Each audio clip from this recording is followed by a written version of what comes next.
5 o'clock, so let's start the meeting. Madam Clerk, if you would please call the roll, and if we could all be quiet at the dais.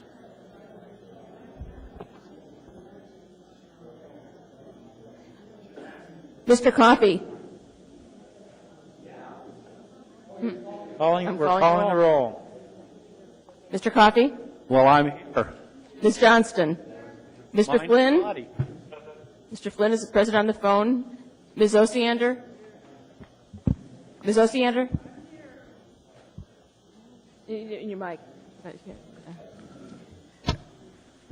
Here. Dr. Selcraig. You forgot Ms. Drummond. Oh, sorry. Ms. Drummond. Here. Mr. Clayman. Here. Mr. Birch. Ms. Gray Jackson. Honored to be here. Mr. Gutierrez. Here. And Mr. Starr is excused. Mr. Chairman, we have a quorum. Thank you. Mr. Gutierrez, if you could lead us in the Pledge of Allegiance.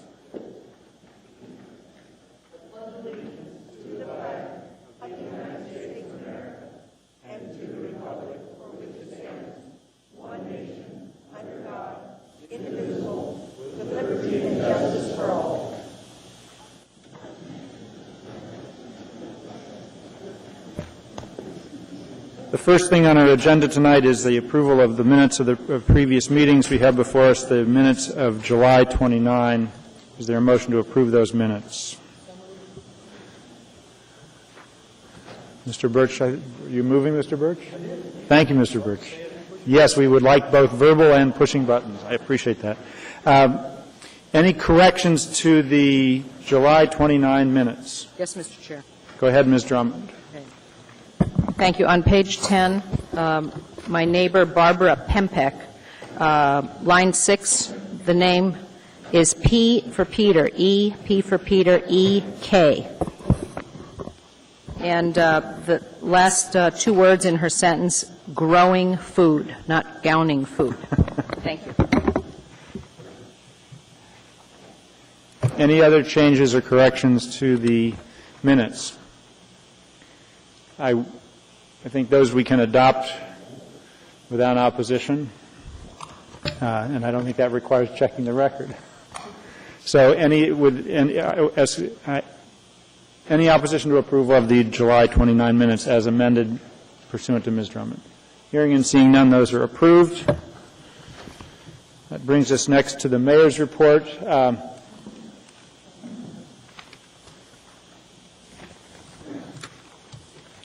Do you want to defer on that until Mr. Begich arrives? Thank you, Mr. Chairman.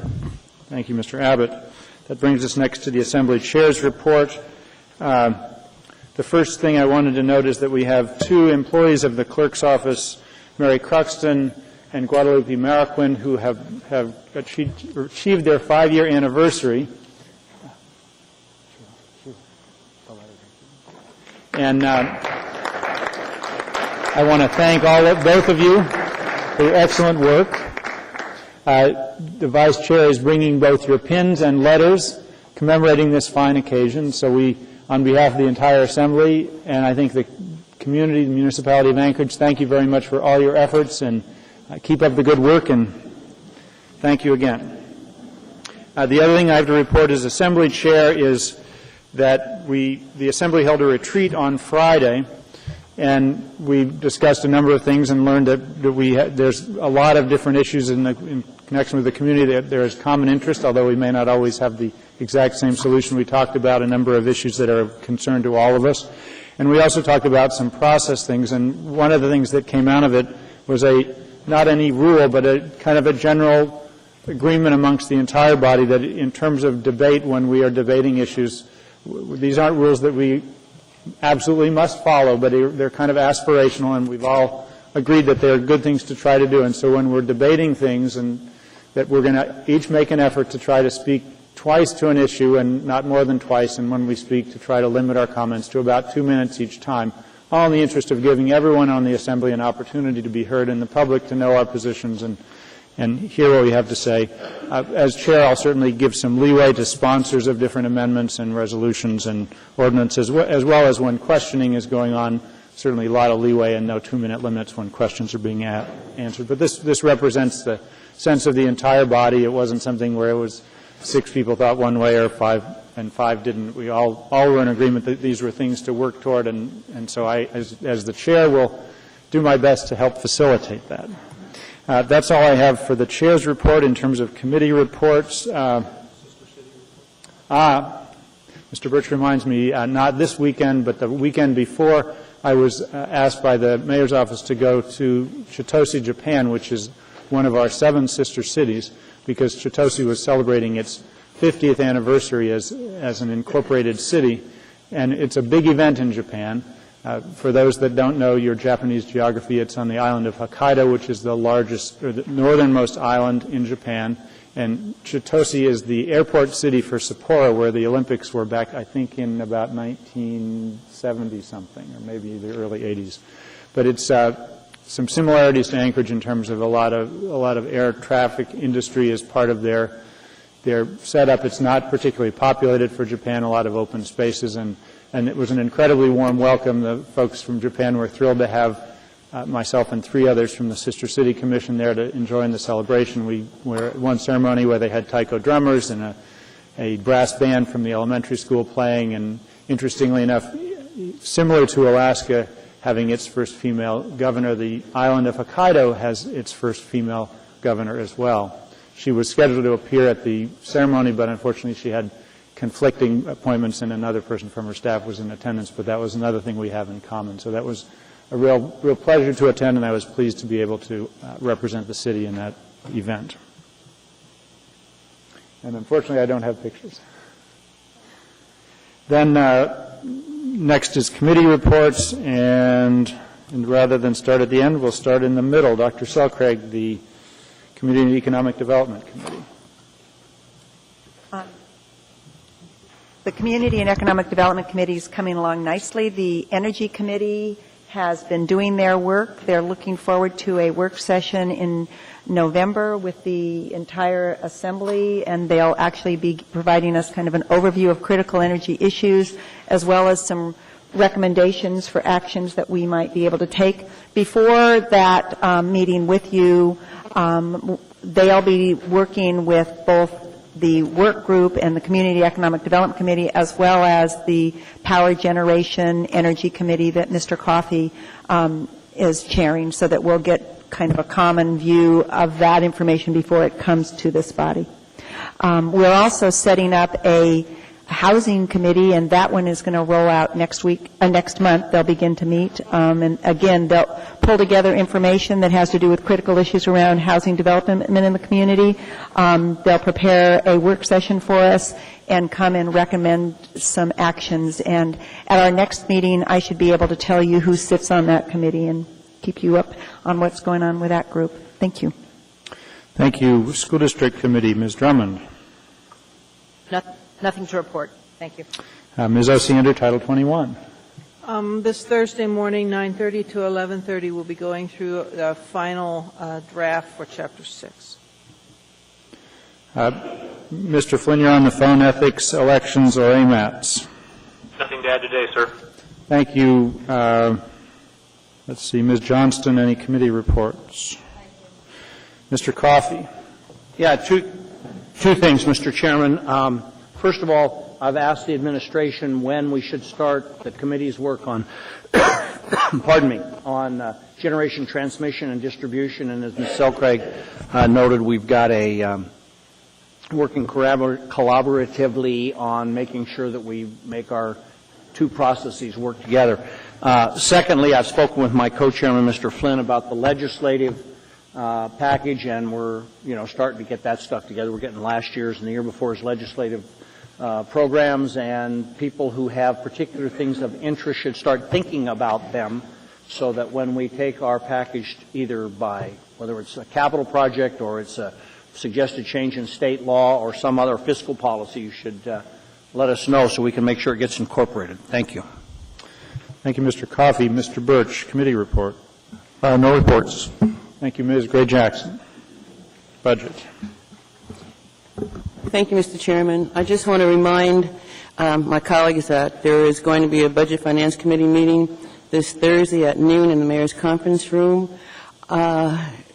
It's still some time for input on the budget from Assembly members prior to the mayor's submittal to the Assembly of the budget on September 30th. And I'm still working on the agenda, but a couple of things that I have so far for the agenda, and it'll be finalized tomorrow, by the way, is number one, the 2009 budget process that we just went through, that I went through with the administration, and also discussion on the new method for calculating the vacancy factor, which is a requirement from AR 2008-165, the budget resolution, and that new method is required to happen or be brought to us before September 30th. And I also just wanted to make a note that Section 4 of the budget resolution states that the Assembly will continue to review its policy with regard to labor agreements, and ANC 370-090 sets that out for the Assembly, but I just wanted to remind folks that when contracts are in negotiation, the Assembly cannot change that policy that has already been approved. We cannot touch it, quite frankly, until after negotiations have ceased. And I just want to let the body know that my committee will be looking at that resolution once negotiations have ended. Thank you. Thank you, Public Safety. Mr. Gutierrez. Thank you, Mr. Chairman. Lions and tigers and bears, oh my.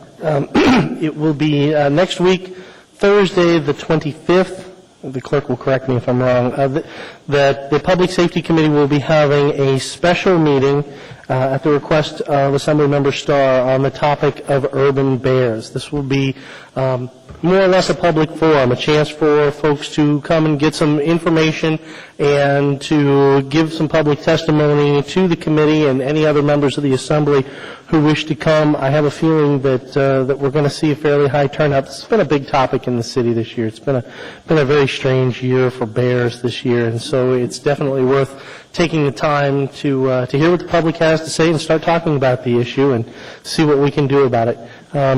At the last Public Safety Committee meeting last week, we discussed the issue of resale of automobiles by private citizens. Some people have been reselling their cars, not fully understanding all the steps they have to go through for the state, and then winding up in some trouble down the road. And I don't know that there's any resolution on that at the moment, but that's what we've been working on.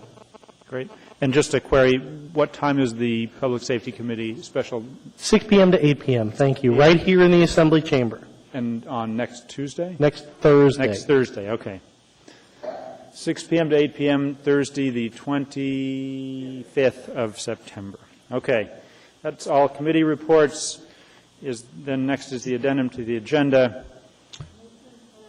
Second. All right, it's moved and seconded. Let me read the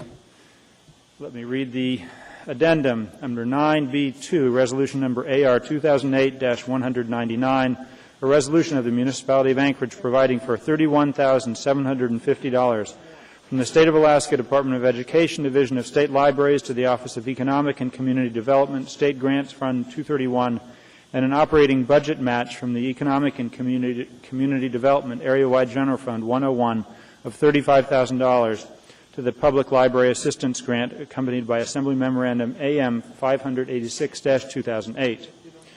Item 9B3, resolution number AR 2008-200, a resolution of the Municipality of Anchorage providing for the appropriation of $64,957 from the State of Alaska Department of Education, Division of State Libraries to the Office of Economic and Community Development, State Grants Fund 231 for $800 interlibrary loan and reference backup services for the library accompanied by Assembly Memorandum AM 587-2008. Item 9B4, resolution number AR 2008-201, a resolution of the Municipality of Anchorage appropriating $25,225 from the Department of Military and Veterans Affairs, Division of Homeland Security and Emergency Management, and contribution of $510 from Anchorage Fire Service Area Operating Fund 131, Fire Department 2008 operating budget, to the State Categorical Grants Fund 231 for support of Local Emergency Planning Committee, LEPC, activities in the Municipal Manager Department, Office of Emergency Management, accompanied by Assembly Memorandum AM 588-2008. Item 9B5, resolution number AR 2008-198, a resolution of the Anchorage Municipal Assembly withdrawing support for Knik Arm Crossing Transportation Project and requesting that the Anchorage Metropolitan Area Transportation Solutions, AMATS Policy Committee, begin the process to remove Knik Arm Crossing from the 2025 Long-Range Transportation Plan with 2027 revisions brought by Assembly Member Flynn, Assembly Vice Chair Selcraig, accompanied by Assembly Memorandum AM 585-2008. And finally, item 9D8, Assembly Memorandum AM 589-2008, proposed contract amendment number 1 to the construction contract with Seacoast Construction Company Incorporated, Seacoast, for the Yosemite Drive Road pedestrian and drainage improvements, project number 05-21, contract number C-270708, $136,493.12, project management and engineering. Are there any laid on the table items tonight? Hearing and seeing none, is there any opposition to approval of the addendum? Hearing and seeing none, the addendum is approved and added. That brings us next to the consent agenda to see if there's any items to be pulled. We'll start with Mr. Gutierrez. Nothing, sir. Ms. Gray-Jackson. No, thank you. Mr. Birch. That would be 9B5. Thank you. Anything else? There's a typo, I believe, in 9D, 4, 5, 6, and 7. It just references Bradley House. I don't know if we need to pull that off the consent agenda or if it can be just corrected. It's in the memo. 9 Delta 4, 5, 6, and 7? Yeah, I think it's just it's in the body of the memo. I don't know that it's really that. I would think that that would be a correction that you can bring to the administration's attention, and we can correct that without. Okay, it looks like it's just a form letter, so I think if you can just make the adjustment in the form letter, it'll be fine. Yeah, if you could bring that to the administration's attention after. I just did. Thank you. Okay.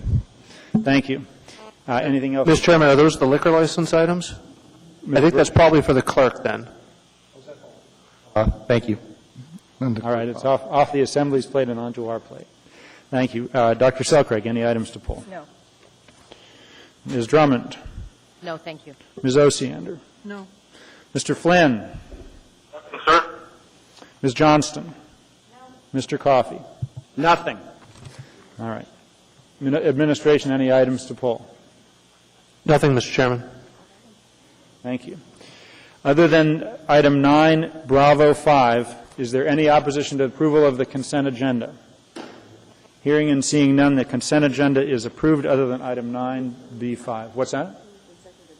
You know what? Actually, there may not have been an item. If we could have a motion to approve the consent agenda other than the items pulled. Move to approve. Ms. Osiander beat you to the punch, Mr. Coffey. Moved and seconded. Is there any opposition to the motion to approve the consent agenda other than those items pulled? Hearing and seeing none, that is approved. That brings us to item 9, Bravo 5, Mr. Birch. Yeah, I just pulled this because I don't believe it has any business in front of this body. Well, actually, we need a motion on the floor. I assume you pulled it, but you're not prepared to make that motion. Correct. All right. Move to approve. All right. It's been moved and seconded. All right. Go ahead, Mr. Birch. Yeah, my concern, we got wind of this Friday afternoon, and the proposal is basically to curtail community investment and involvement in the Knik Arm Bridge project, which has had basically been moving forward since 2003. I think it's really important that we have a public process involved here. After all, we have a long-range transportation plan that addresses this project. I think it's imperative that we move forward with this opportunity to leverage a fixed amount of public dollars with hundreds of millions of dollars of private capital that are available to come in and construct that project. The environmental impact statement's completed, and there's too much momentum here. This resolution, by and of itself, would extract that project out of our plan. It is, again, without public process, and I think it's, I cannot support it. I I passed out on a very short time frame. We do have comments from the Kinnick Bridge and Toll Authority on the resolution. I think they're here and prepared to address any assembly questions on this matter. And I think there's a lot of inaccuracies in the resolution, and I think we just need to ensure that there's a public process in this effort. I'm speaking against it. Thank you. Thank you, Mr. Birch. Mr. Chairman? I see you. Yes, go ahead. Well, Mr. Flynn, you want to be in the queue? I would just would suggest that perhaps if there are a series of questions and or concerns from my fellow members, I'll write them down as I hear them and try to address them at once. That would be fine. And Mr. Flynn, because you're obviously not here, I'll assume you want to be in the queue, and I will put you back. I will put you in the queue as we go along. Very good. Thank you, sir. But I think that's a good idea that you should be prepared to respond to their comments. And Mr. Birch, I see you in the queue, but that's the one. Okay, Mr. Coffey, go ahead. Thank you. I concur with Mr. Birch. When we did the long-range transportation plan back in my first year on this body, we had extensive and lengthy public hearings. We had a lot of discussion, a lot of issues were addressed, and controversies came and went. But one of the things that we did was we spent an awful lot of time on the process. And now we have a Friday addenda item that says, take this thing, tell our AMATS committee, to our committee members to vote to have this project specifically removed. I've heard and I have come to agree with those who say process matters. It matters as much or more, perhaps, than sometimes the end results. I know how the people on this body feel. I mean, I can tell where the votes will be on the substance of the matter right now. And I would ask those who support the resolution to understand, as they often advocate, the necessity of a process. And I see no loss to the community or the advocates or the proponents of this resolution by allowing that process to occur. It was originally on the addendum to the agenda set for 2 weeks hence, the next meeting. That's the first addendum that came out on the 16th, the one I got off my computer. It was item 9F8, and it had a public hearing date of September 30th. I would urge you to do this, and in fact, when the time is right, unless you want it now, I will move to postpone until that date and request that we have a public hearing. I'd like to know the facts before I either vote yes or vote no on this resolution. Thank you. Okay. Ms. Johnston. Yes, I have concerns about this. I talked to the central office of DOT today because my concern is our exposure, our liability. There's been $40 million plus that has been spent on the process so far, and the municipality went down this process. I can't remember how many years ago, but it was with caveats. We were set down this road. The $40 million has been spent on an environmental impact statement for the most part, and they have an RFP out to do an assessment of cost. They expect to award that RFP in September 25th, I understand, and they hope to have an assessment by December 5th. This is all needed by the federal highway system for them to make a decision as far as should the bridge go or not. We are having a resolution that is coming before all the facts are there, and before we're kind of, in fact, this resolution absolutely does nothing, because if the municipality, I was told, we're going to change our mind, we would have to start the public process all over again with planning and zoning and then on the assembly. So this resolution is more of a conversation starter. It really means nothing. But back to that $40 million, I'm concerned because we could have the exposure of having to pay that $40 million back if we don't follow the process well. And by having a resolution that shows that there's a political intent, other than, I mean, we could say there is an economic change in situation, and we have had a spike in fuel costs. We also, if anybody has noticed, the cost per barrel of oil has gone down below 100. So it went up fast in 6 months, and it's coming down. I can remember back in the 80s when the cost of a gallon of gas went over $2. It made a huge impact on our life. We stopped driving. We thought about driving. I never liked driving anyways, but we were more concerned and conservative. That was in the 80s. We had in the 90s Hummers. We were going 65 miles an hour on the roads. We were not conserving. And the price of gas never went down. We do not know what the public is going to do as far as the price of gas. I mean, we know what they're doing now, and we know what we're all doing now. Are we going to maintain this conservation? I don't know. None of us in this room know. But if we step in and try to make decisions before we really have all the facts, these federal funds, we could be liable for them. We'd have to pay them back to the federal government if we could not say that there was absolutely a change in the need. Okay, say we were able to say there was a change in need and that we didn't have to pay them back.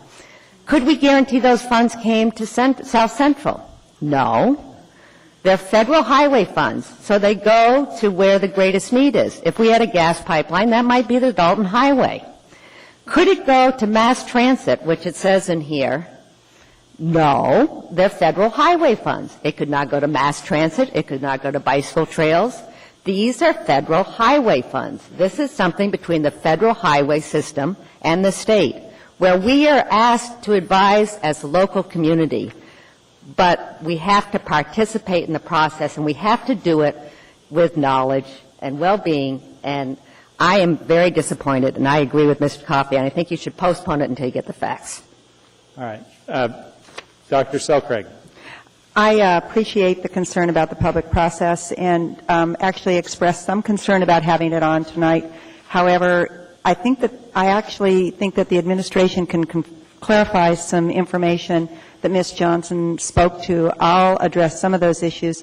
One of the reasons it's on tonight is because the record of decision is sooner, not later. And the record of decision comes down from the federal government to determine whether or not this is an appropriate project to go forward.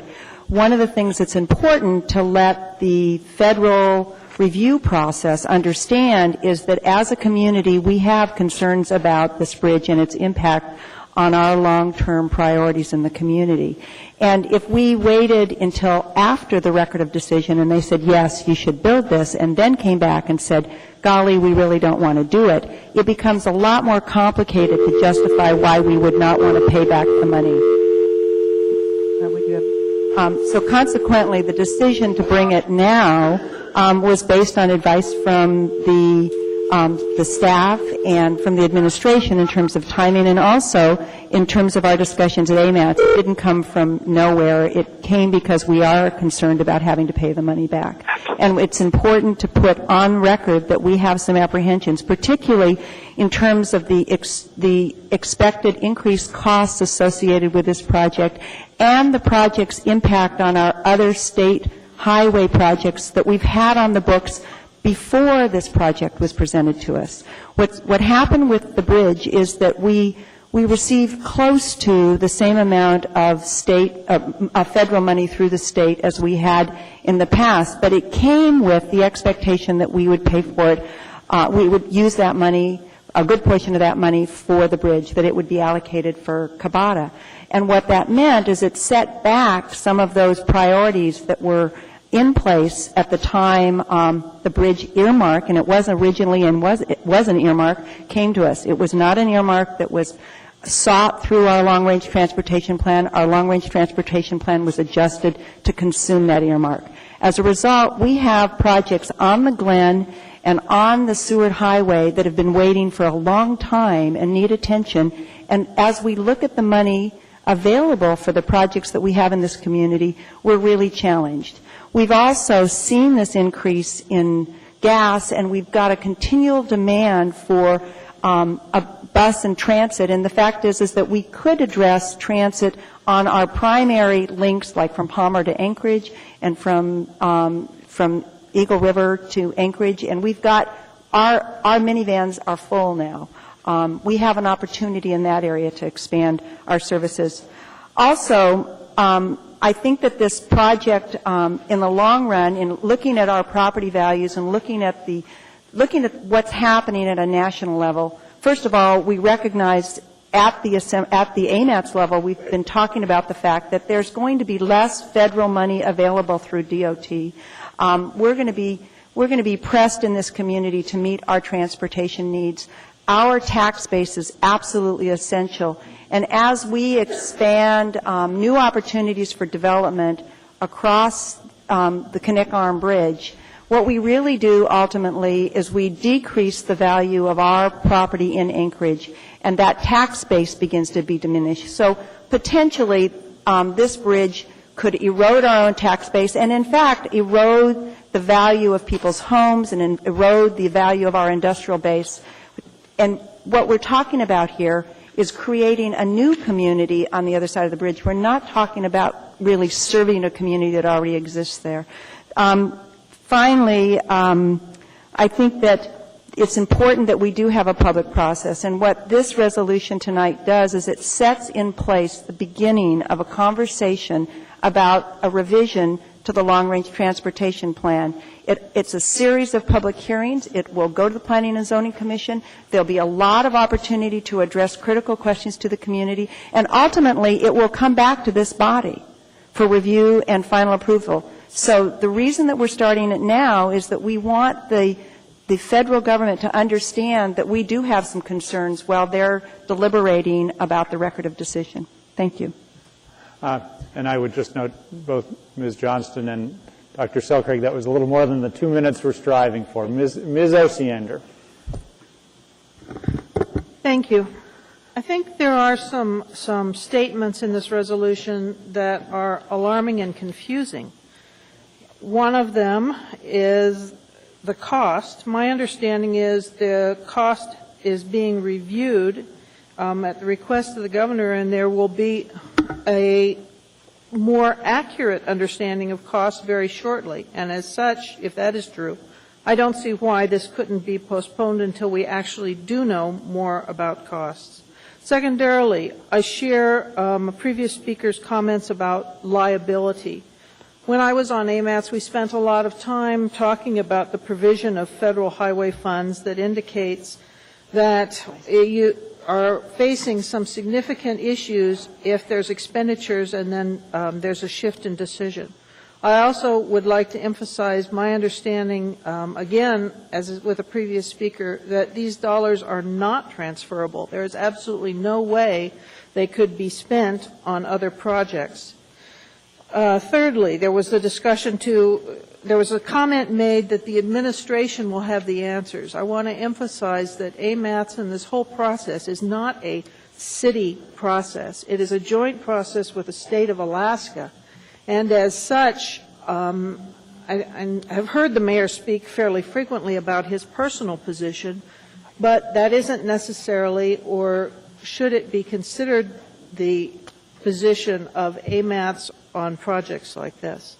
Thirdly, I have some real concerns with, fourthly, with the discussion about, this is going to hurt our tax base. South Central Alaska is a regional economy, and as such, it's only realistic that we continue to support it as a regional economy and not be insular.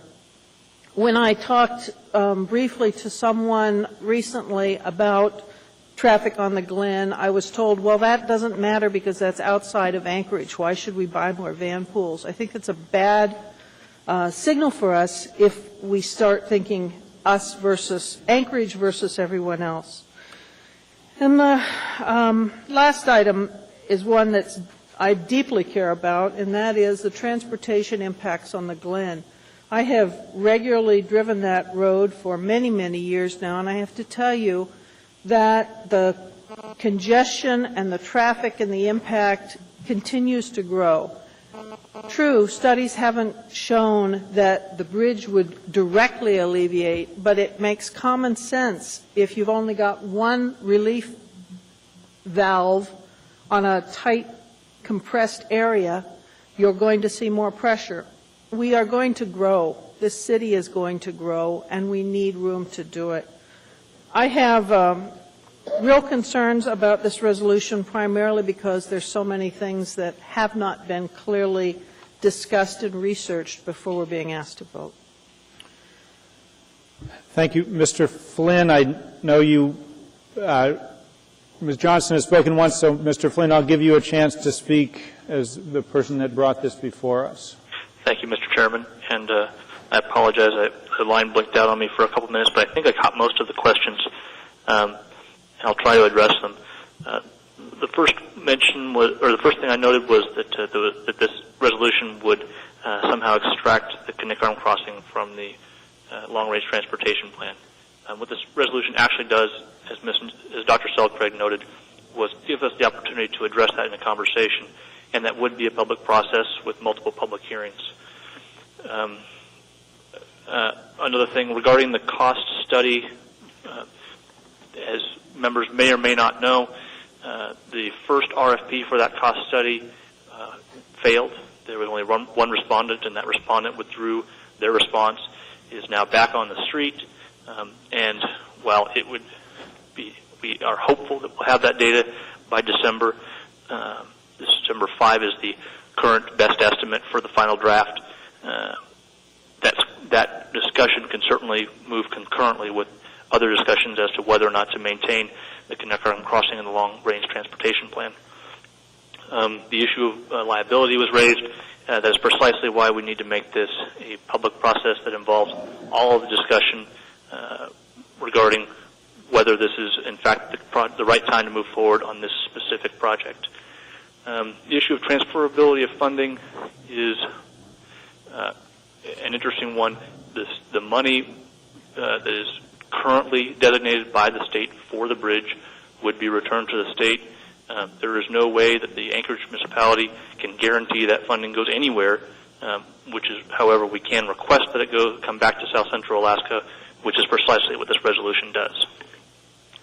Regarding the discussion of our regional economy and regional transportation, I would note I could not agree with Ms. Osiander more clearly.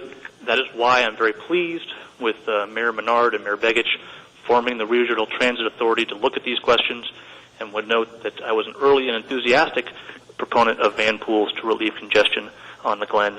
And regarding that subject, the Glen Highway, I would note that we specifically designate that as an outlet for these funds should they be reallocated. And with that, Mr. Chairman, I will relinquish my turn. Thank you. Ms. Johnston.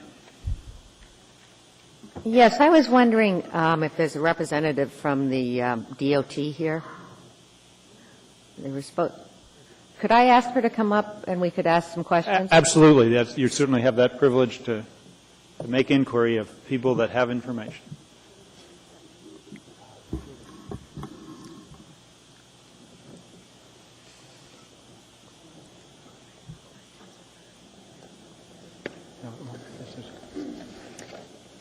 Hello.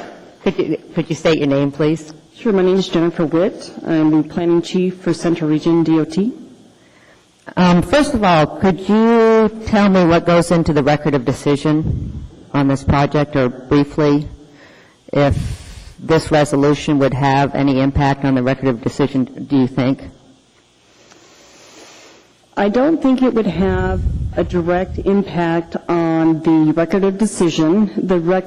The Federal Highway Administration has made it clear that before they issue a record of decision that they want to see the updated cost estimates. And that is an important component for the state as well, to fully understand what might be the state's obligation as if the project were to move forward as part of a public-private partnership. So the record of decision is not going to be suddenly issued overnight. It would be in coordination with the state as well as with the process that AMATS would go through, if any, to modify the LRTP or the TIP. Do you see any relationship as far as the timing of this in the record of decision? Do you think if AMATS or if the municipality went back to the planning, went back to the public process and brought this resolution forward to AMATS, and if it was done before, say, January 1st, would that make any difference? if indeed AMATS embarks on a process, I think it's safe to say that FHWA would withhold issuing a record of decision, understanding that there are some concerns and the need to reconsider the addition of the bridge into the as a part of the long-range transportation plan. So I think they would not take any action, understanding that that was under reconsideration. Would it be difficult for, or do you see, there's definitely been a change of political interest on this assembly since the first AMATS, or the first assembly, and the mayor brought their, what's the word I want, recommended to go forward with caveats. And so we have a political change here. Would that make a difference as far as how the federal government looked at whether we had a liability of the $40 million plus that have been spent? Or, in your opinion, or I'm sorry, I'm putting you on a spot, but does it have to be something more than how we feel? Does it have to be a very substantial economic reason, or is it, in order for the Federal Highway Administration to issue a record of decision for a no-bill alternative based on, well, first of all, if it's withdrawn from the LRTP and the TIP, they will not, it's my understanding, cannot issue a record of decision. And the questions that would be raised is what has changed. And there's been a lot of speculation about what has changed in terms of the increase in fuel and travel expenses and what impact that's having on the commuting public. But there has not been anything that has been documented, and it would, as a member of the AMATS Technical Advisory Committee, I would certainly recommend that there be some further assessment about what all has changed, because as you mentioned, the price of oil has already gone down about 35% in the last, recently from its high here a couple of months ago. And so the long-term impacts are uncertain, and the relationship between high oil prices and travel behavior is it's not a one-to-one relationship, and it would require further evaluation. But to get back to your question, it's a lot has changed since it was originally added to the long-range transportation plan. Are those changes, significant enough to merit pulling it out? Those are some questions out there. But just the simple cost of construction has gone up substantially and has affected our ability as a state to deliver as many capital projects as we had intended. And so that's part of the equation and something that would have to be assessed. But what is different about this project is that it is, unlike any other that we've been faced with in the state, is that the viability of its construction is not solely with the state and the Federal Highway Administration. As I think it was Mr. Birch had mentioned, that there is the possibility with a very limited amount of funds from either the state of Alaska or the Federal Highway Administration, which is the parameters that AMAT's placed on it, it could actually leverage upwards of $600 million in private investment. And so that is somewhat of a litmus test that we don't often see. Actually, we have not seen up here yet with our transportation system. When do you expect you'll have the cost estimate? What dates? I know the RFP went out, and could you give the dates on that? Yes. Oops. Sorry. It's my understanding that the RFP went out on September 5th. The proposals are due back on the 25th, a draft of September, and I think a draft estimate is due to us by November 21st with a final by December 5th. That is what's outlined, but as Mr. Flynn had indicated, is that we did we'd hoped to already be there, but given the lack of the withdrawal of the proposer, we had to start all over again. So actually, if the costs are insurmountable, that would probably make as much or more of an impact on the federal highway system as far as their decision, do you think?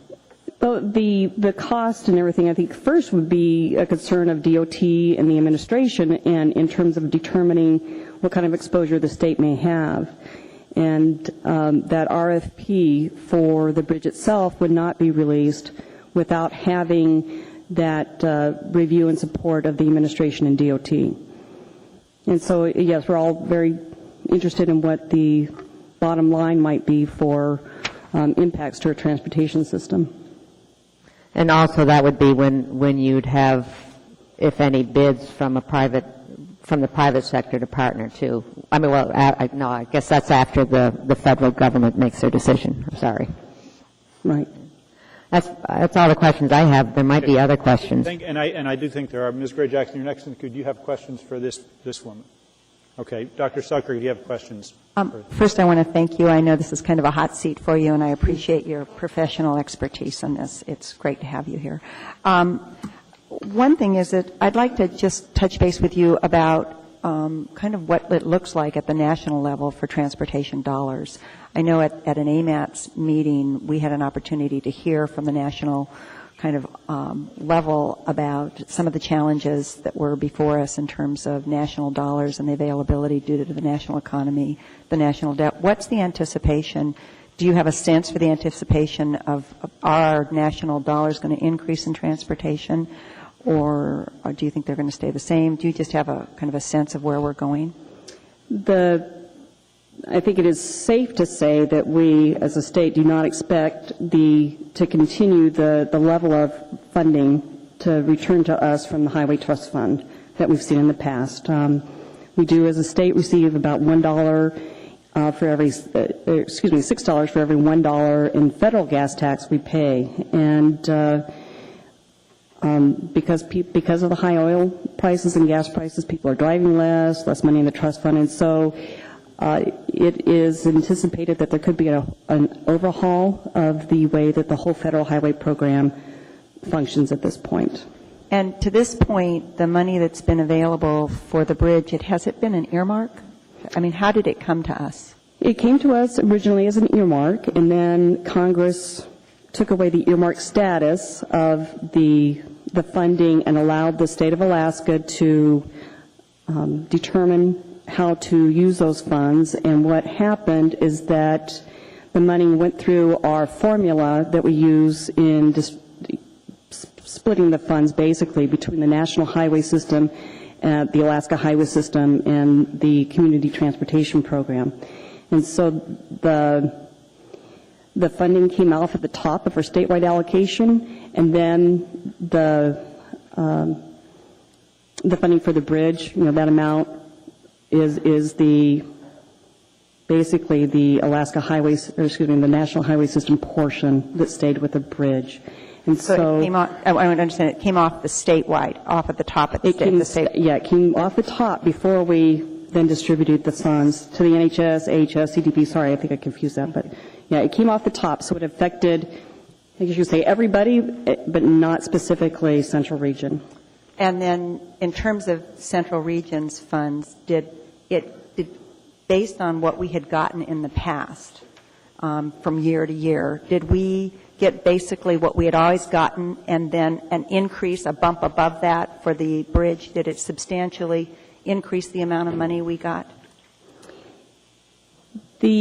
Overall, the state of Alaska under Safety Lou, the last transportation bill, received more money than ever before. The challenge we had is that we had a higher percentage of that money earmarked for specific programs. So it did actually, between other changes in law and the set-asides required by that law, we had less, I don't know if you want to use the word discretionary or flexible funds to apply to our program. So it has been a challenge, but it's not just the bridges, it was the way the whole Safety Lou was passed. So does what you just said, does that mean that we got pretty much the same amount, but we had an obligation to spend it in a specific way. And We got more than we had ever received before, with a greater obligation to use them on special programs or projects. That's correct. And then lastly is, what's your sense, and I don't know if you're an expert who can answer this, but what's your sense in terms of the opportunity for future earmarks in terms of our national scene right now? Do you anticipate that through the Department of Transportation we're going to be seeing the level of earmarks that we've seen in the past? I think it's safe to say under this administration we would not be requesting the level of earmarks that even we as a state have requested in the past. And also I think that is part of the debate, the national debate that's going to occur as our transportation bill is reauthorized. And one last question. I'm sorry. I'm just, well, I think these are important. Go ahead. They're valuable and important points, and I'm almost forgetting my question because I'm listening to your answers so carefully. At the meeting before last, of the AMATS meeting, after the meeting, Gordon Keith, your boss for this region, pointed out to me that he believed that the governor, if we didn't get federal money, would be willing to spend state money for this bridge. Is that what you alluded to a few minutes ago in terms of recognizing that there are other resources to pay for this bridge? That was not what I was alluding to, and I haven't been party to that party to those discussions. I really appreciate your help here. Thank you. Mr. Coffey, do you have questions for this woman? No. Thank you. I've got you in the queue. Mr. Birch, did you have questions? I do. Yes, you weren't in the queue, but go ahead. Push, so. Well, for some reason you're not showing up, but that's, Well, ask away. How's it? Please ask. one of the concerns I have is a bridge connects two locations. Obviously, the north terminus of this bridge is in the Matsu Borough, and there's, I guess I'm curious as to the engagement or involvement. I mean, this is kind of a unilateral, initiative here on the part of the makers of this resolution. Where does the Matsu Borough and basically the other half of the bridge weigh in? Do they get to participate in this process as well? They have, Mr. Chair, Mr. Birch, the Matsu Borough had been involved in throughout the development of the environmental document. What Anchorage has that the Matsu Borough does not have is its designation as a metropolitan planning organization, and that's why AMATS exists, to have this joint decision-making process between the city and the state.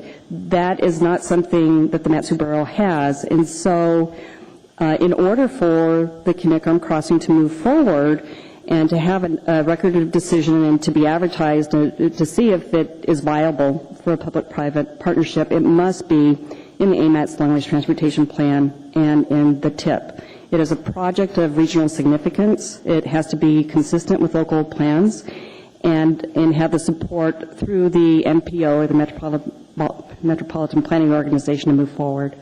And so, yes, AMATS is ultimately that decision-making body, although the borough is absolutely involved because it has some pretty significant impacts for them as well. Okay. Thank you very much. Okay. I don't see anyone else in the queue that wants to ask questions, but I have a few questions for you. If you know the answers. First, the original earmark that kind of started all this, how much was that original earmark in terms of the Kinnickum Bridge? I don't have that number. I think it was in excess, though, of a couple $100 million. Okay. And then there's been some discussion about more process, and there's this cost estimate that's been requested that there's an RFP for. If we approve this resolution, does that stop the cost estimate RFP process at all? No. And in terms of what AMATS is doing and the state is doing, if we act on this resolution today versus act on it, say, in one of our October meetings, is that going to have any impact in terms of what the state is doing and what AMATS is doing generally in terms of some of these steps about getting information? And if that's too complicated, tell me and I'll try to ask it differently. That sounds like a couple of questions, but let me see, I understand what you're getting at. If the Assembly passes this resolution tonight, it would go then be carried forward to AMATS by your members represented on the committee, and it would be up to AMATS to determine what action to take and to instruct staff to initiate a public process, to do as Assemblymember Selcraig has suggested. And so they would be the body to initiate that process. So there would be a public process, whether we voted today or voted in October. There would be a public process that AMATS would undergo in terms of, do we really take the bridge out of the plan or leave it in the plan? Yes, absolutely. And AMATS could choose, on their 5-member board, they could choose to keep it in the plan or choose not to keep it in the plan as however they see fit.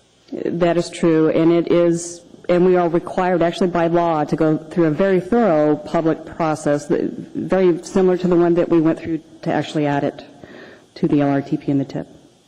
All right. And there has been some questions raised about whether the municipality might have any liability towards the federal government to repay some of the money that's already been spent for the environmental impact statement and other planning steps. Do you have any opinion about whether the municipality has any, is potentially on the line for any, due to pay any money back, if you know?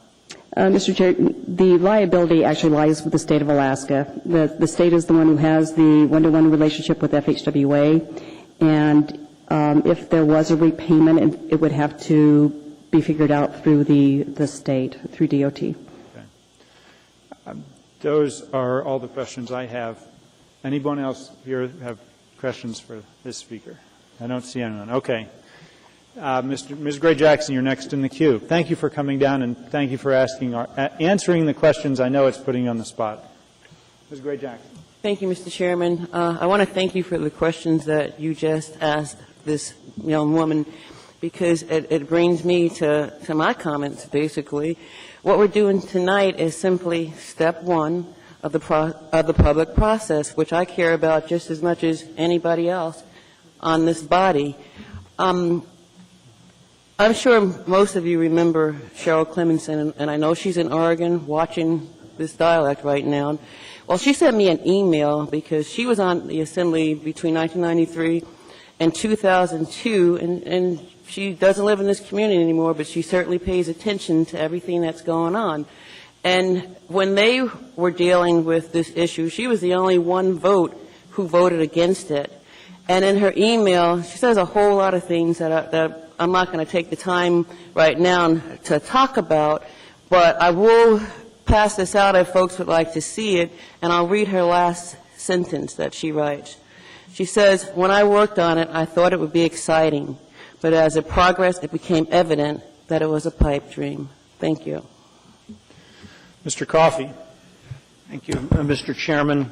I'm going to make a comment, and then my motion, I believe, were timely. If anything is revealed by the questions tonight, is that we have a substantial lack of understanding of what Use your microphone. We're losing what my mic is on. I'll stop looking at you when I talk. What we ought to be informed about or not informed about. I mean, that's made it pretty clear. There's a lot of things we don't understand. That would, in and of itself, argue for some time to get those questions answered. The second problem is this. We, according to this motion, resolution on line 33, formally withdraws its support from the project. We're saying we don't want to wait for any public process. We want to do it now. If I were to amend this, I would say recognizes the changing conditions and high costs associated with the Knik Arm crossing, period. I would say request that the Anchorage Metropolitan Area Transport Solutions Policy Committee begin the process of considering the question of removing the Knik Arm crossing from it, and I would delete the third section in its entirety. And then you would put the question before them in the proper fashion which would allow the consideration. But the proponents of this want to just get it done now. And so I say, what's going on? And I find out, well, it's not that we're going to spend a whole lot of money. It's not that we're going to change the earmarks. It's not that we're going to get the money back.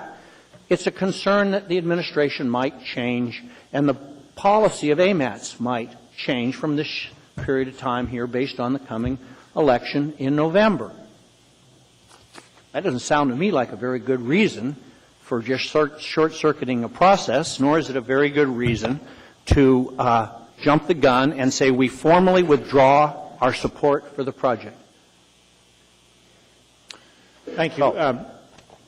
Mr. Flynn, did you want to be heard any further? No, Mr. Chairman, I don't think there's anything that needs to be said at this point. All right. Mr. Coffey, did you want to make some sort of I want to make a motion. All right. And Mr. Chairman, I would like to move to postpone this matter till an opportunity is given. It said in the public hearing draft to September 30th, which would be You're losing your microphone again. I'm sorry, to September 30th, which would be the date that was set on the original addendum in the public hearing, the one when this matter was listed as an F9F item. So I'll move to continue this matter till then and request a public hearing. Second. It's been moved by Mr. Coffey, seconded by Ms. Johnston. Mr. Chairman, I'll also give notice that if we don't pass this, I will make a second motion along the lines that I discussed a few moments ago about the formally withdraws its support and so on. So if this doesn't pass, you'll be making a motion to amend some of the portions of the now, therefore be it resolved. Yeah. Okay, thank you. Dr. Suckrug, you're in the list. Do you want to be heard as to the motion to postpone? No. Okay. Because Mr. Flynn is on the phone, we'll do a roll call on this particular issue. Go ahead, Madam Clerk. And you can hit your button when I call your name. That would help. Mr. Gutierrez? No. Postponing? Ms. Gray-Jackson? No. Mr. Birch? Yes. Mr. Clayman? No. Dr. Selcraig? No. Ms. Drummond? No. Ms. Osiander? Mr. Flynn? No. I will record a no vote for Mr. Flynn. Ms. Johnston? Yes. And Mr. Coffey? Yes. Hit your yes button. That fails by a vote. Yeah. No, it's voice vote. Yeah. Fails by a vote of 6-4. Mr. Coffey, you had a second motion. Go ahead. Yes. Thank you, Mr. Chairman, for recognizing me. On line 31 and 32, I move to amend so that Section 1 reads, recognizing the changing conditions and high costs associated with the Knik Arm crossing, period, deleting the rest of the sentence. And then on just as a technical matter, you'd just be deleting the last phrase, but keeping the semicolon in the end. The words "and formally withdraws." Okay. And then I would, in Section 2, I would change on line 35, begin the process to consider the question of removing the Knik Arm long-range transfer, crossing from the long range. And then the third part of my motion is to delete Section 3. There's my motion. If I might speak to it. Mr. Coffey, just in terms, I will give you a chance. So it's delete Section 3. I just bring your attention to make sure you're looking completely. There is also a Section 4. Yeah. I don't know what, I mean, to me that's meaningless. I would suppose you could say that if it were to be deleted, that will do this. But from my understanding, the process is so lengthy that it's almost superfluous. Okay. So, I mean, you could get rid of it and it wouldn't affect the context. You're okay with 4. All right. Yeah. Mr. Chairman? Yes. What I'm trying to do is make sure that we start in the proper fashion, start the process without committing ourselves one way or another to formally withdrawing our support for this project. An item that comes before us on the addendum from Friday night and is heard on Tuesday with a member missing and a member on the phone, and of something of this importance, without recognition that there's a process we have to go through is just the wrong way to do it. So I'm trying to make sure we're inside process. Thank you. Mr. Flynn, I would just ask, as the maker of as the person that introduced this resolution, do you have any comments on Mr. Coffey's proposed motion? I have no objection to the motion, Mr. Chairman. Thank you. I will ask if there is anyone on the body that has objection to the amendments proposed by Mr. Coffey. Hearing and seeing no objection, that amendment is approved. Now, as amended, as proposed by Mr. Coffey, I'll ask if anyone wants to be heard as to the pending motion, please click in. Otherwise, we'll vote on this. Do you want to be heard? I want to say. Dr. Selkirk, I'll give you a brief chance and brief comments, and then I'll make my brief comments. First, I appreciate the opportunity for the public process, and I also appreciate the amendment. And I had apprehensions about how quickly this came, so I want to acknowledge those concerns. I do want to make a couple points, and that is that the process that was involved originally that's kind of we're reflecting on was one in which I was on the Citizens Roundtable for the Long-Range Transportation Plan. We didn't support the bridge. The Planning and Zoning Commission didn't support the bridge. There was basically initially the planning staff didn't support the bridge. What happened is that the bridge was supported at the assembly level regardless of that process or in reflection of that process. So it's not as if we had a long string of conversations with the public that stated that we wanted this bridge. And so this reference to kind of political changes is I guess I have to question it. I think what we're really asking for in this process is a reexamination of this bridge and its impacts on Anchorage. And I think that as we go through this reexamination, I think there's some important things to ask about the importance of this bridge and what it means to this community, what it means to our tax base, what it means to our industrial land, and what it means to our future. We're talking about creating a neighboring community right across the bridge that actually will have access to all of our resources without paying for them, except to pay for a toll bridge at the toll cost to cross the bridge. I also think that there's been a lingering question associated with this bridge that I hope our review process begins to examine, and that is, who really owns the property across the bridge? Who's really going to benefit? In a way, when you look at the growth of a larger population base in that part of the Mat-Su, it has the potential of undermining the value of people's property elsewhere in Mat-Su and in Anchorage. But there are going to be property owners over there who are really going to benefit. And every time I've attempted to examine who owns that property and who's really going to benefit, it's been very difficult because of the ownership structure of that property. It's hard to sort out.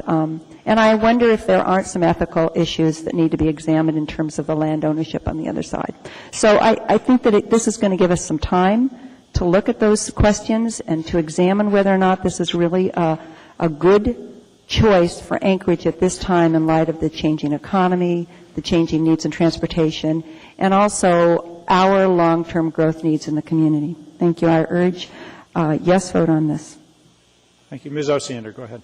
Just in response to the previous speaker, I was a member of the Citizens Committee on the Anchorage LRTP, and there was no vote, to my memory, ever taken by that group not in support or for the bridge.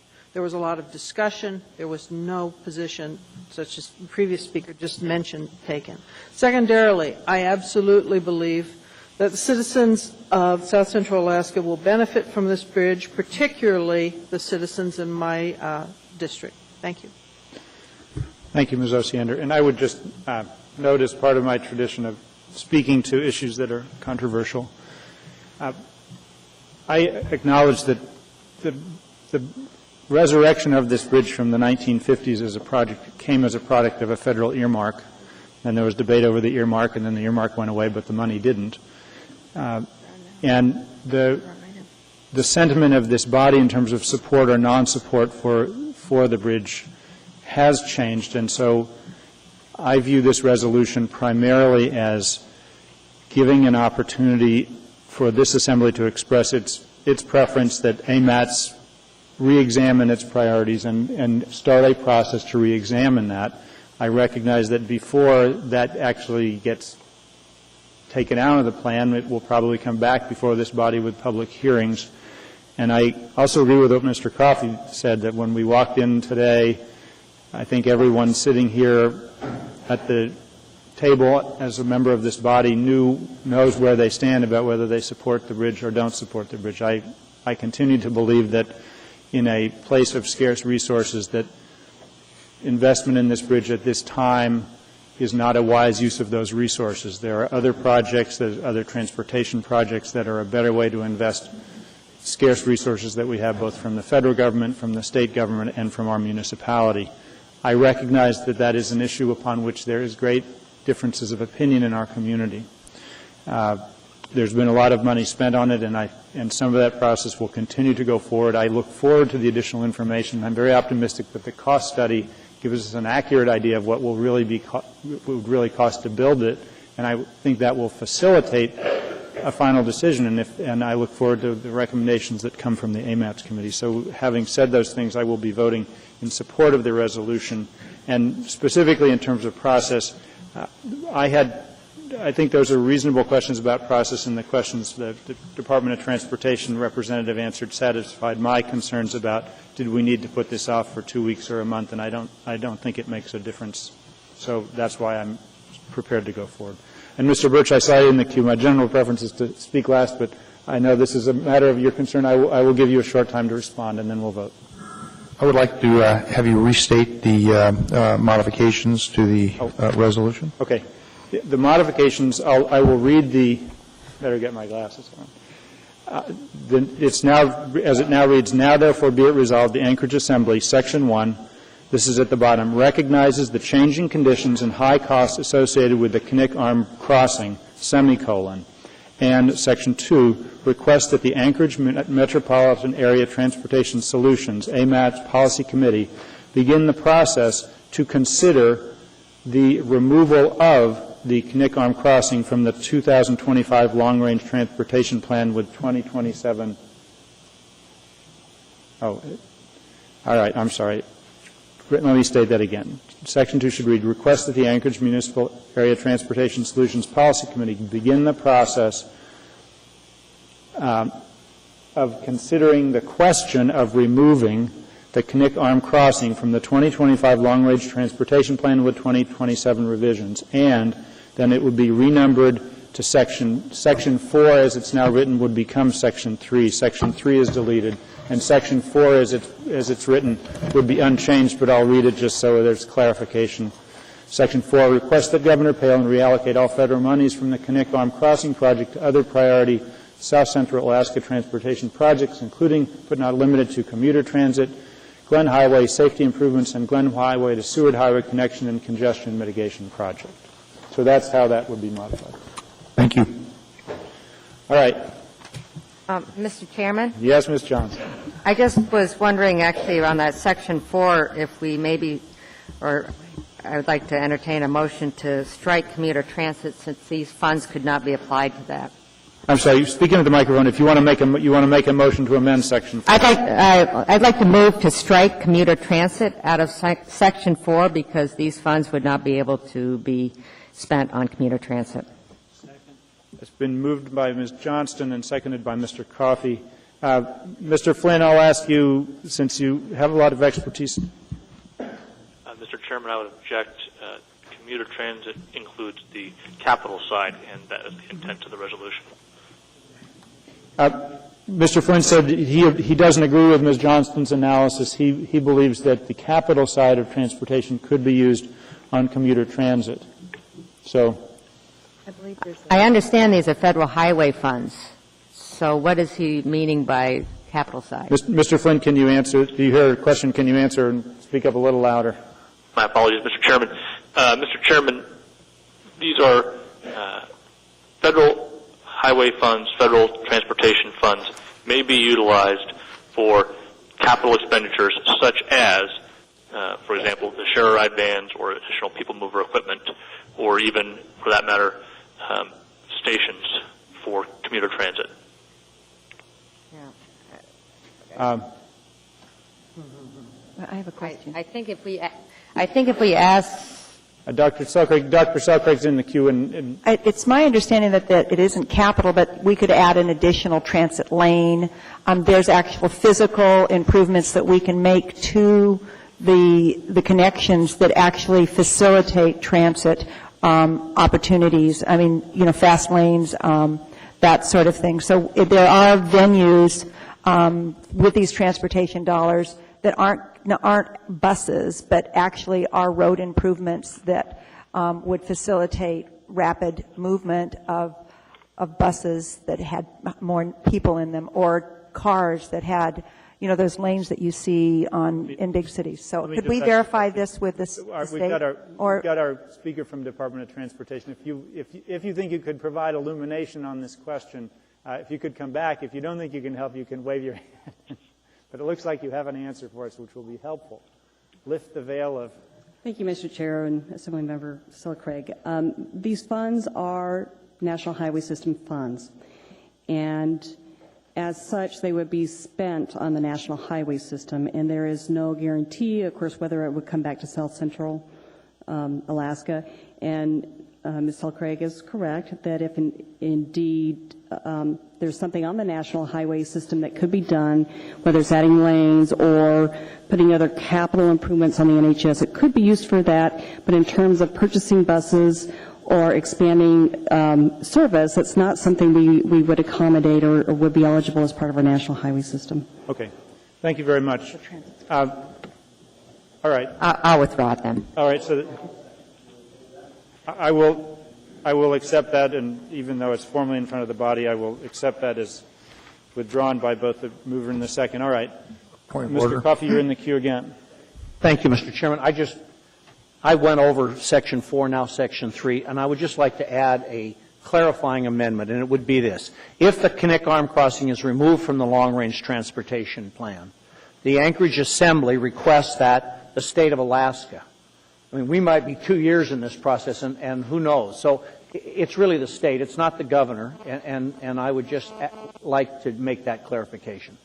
And I'll read it again, and I'll ask for a second, because I move that we amend Section 3, the renumbered section, to read as follows. If the Kinnick Arm Crossing is removed from the Long-Range Transportation Plan, the Anchorage Assembly requests that the state of Alaska, and then it continues on, reallocate all the federal funds, et cetera, as it reads. Second. And I'll bring it now. Second. Mr. Birch already seconded. Mr. Coffey, you need to push your button. Go punch your button. And Mr. Birch, after he's punched first, Mr. Birch, you need to punch second. There we go. All right, we got that. Okay. I don't think it changes it substantively. I just think it makes it clear in the context of the rest of the motion. Thank you. It's been moved and seconded. Mr. Birch, do you need to speak to this motion? No. All right. Is there any opposition to this additional amendment proposed by Mr. Coffey? Hearing and seeing none, that amendment is, Ms. Drummond is opposed. Okay, let's call it. We need to call the roll. Mr. Coffey?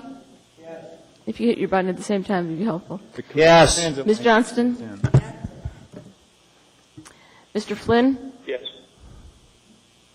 I can't push it. Ms. Osiander? Yes. Ms. Drummond? No. Dr. Selcraig? Yes. Mr. Klayman? Yes. Mr. Birch? Yes. Ms. Gray-Jackson? Yes. Mr. Gutierrez? No. That passes by a vote of 8-2. All right, Mr. Birch, did you want to be heard as to the underlying motion? Actually, just the question regarding the title of the resolution, a resolution of the Anchorage Municipal Assembly withdrawing support, if that should not be revised. The municipal attorney can correct me, but I believe changing the title is a problem in terms of notice, that we can't really change the title. So it's basically done without notice, so It's a resolution, no. It's a resolution. Mr. Reeves, is it even feasible? I believe that's correct. Someone can submit another proposed resolution if. But we can't change the title. That's right. Okay. Okay. All right. No one else is in the queue. We'll go ahead and call the roll and vote. Madam Clerk. And I'll start the voting so you can click when she calls it.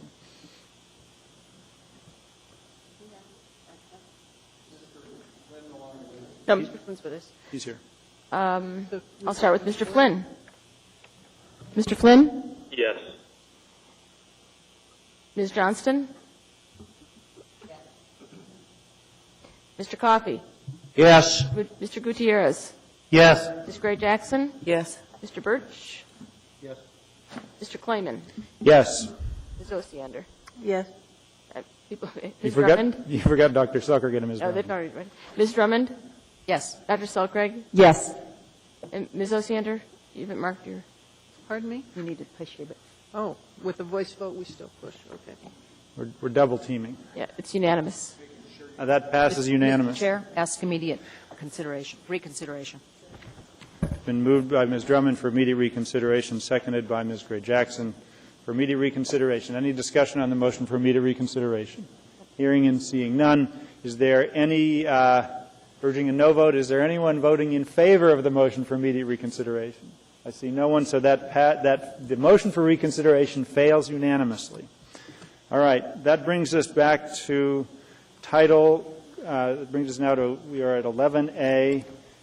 Could we take about a 5-minute stand down, Ms. Osiander, some questions for the chair, and before we go forward, I want to have a brief conversation with her. Actually, yeah, and then after that, we'll interrupt to hear the mayor's report after our stand down.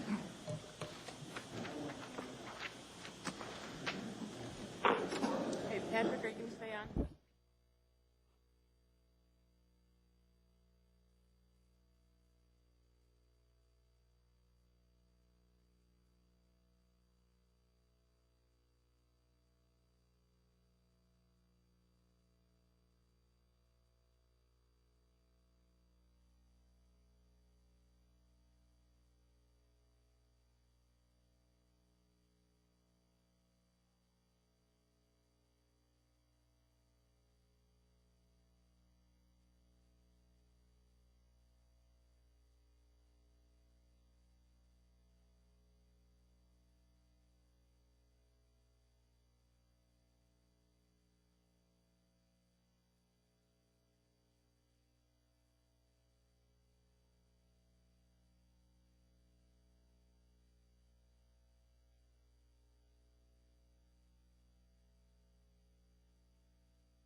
Our seats.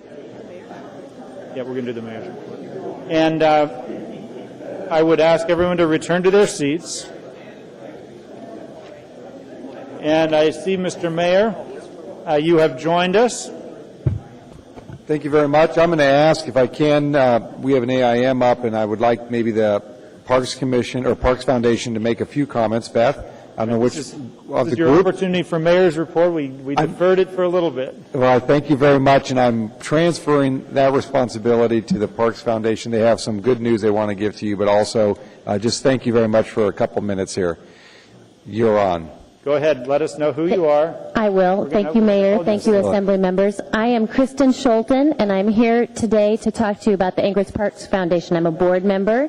I also have Vic Malazzi here and Eleanor Andrews, who are also board members. And we are here tonight to shed some light on the investments that the Parks Foundation has made to our municipal park assets.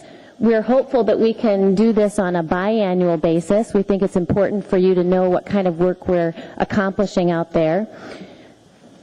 Since the Foundation's creation in December of '04, we've raised $14.5 million. I believe that you have, as part of your packet, an Assembly Information Memorandum which outlines the funds that we have raised and the funds that we have spent. The point we want to drive home tonight is that we're leveraging private dollars and encouraging additional dollars and encouraging public dollars and encouraging volunteer opportunities, leveraging the dollars that come in and encouraging more participation from our communities. If you take a look at the sheet, the AIM, there is a sub-fund leveraging report you'll see, and in the column of total in-kind community investments, those are volunteer hours that have already been calculated. We expect that that number will just skyrocket as we calculate the 2008 volunteer hours. The most rewarding part of being part of the foundation has been working with the neighborhoods, the community councils, and with the active park groups. Some of the activities that are notable would be the Abbott Loop Community Park Pavilion, picnic pavilion that has been built, the Flight of the Raven statue at Paratrovich Park downtown, the Fairview Day of Caring with 3 challenge grantees from the summer of 2007, the Youth Employment and Parks group, which I believe came and spoke to you later this summer, Betty's Garden at the Cuddy Family Midtown Park, the new playground equipment at Willowa Park, as well as Girdwood's Little Bear Park. We have been able to rebuild multi-purpose fields at Dave Rose Park and Lloyd Steele Park. We have 7 natural turf soccer fields now at Kincaid Park, if any of you have been out there to see some of that progress. And then we have across the park system many new benches and trash cans and trees that have been put in. We also are very excited to see the progress and ultimately see some kids on the new Scotty Gomez ice rink this winter. In conclusion, we are excited about the projects we have underway, most notably the report card program that we have started for the month of September.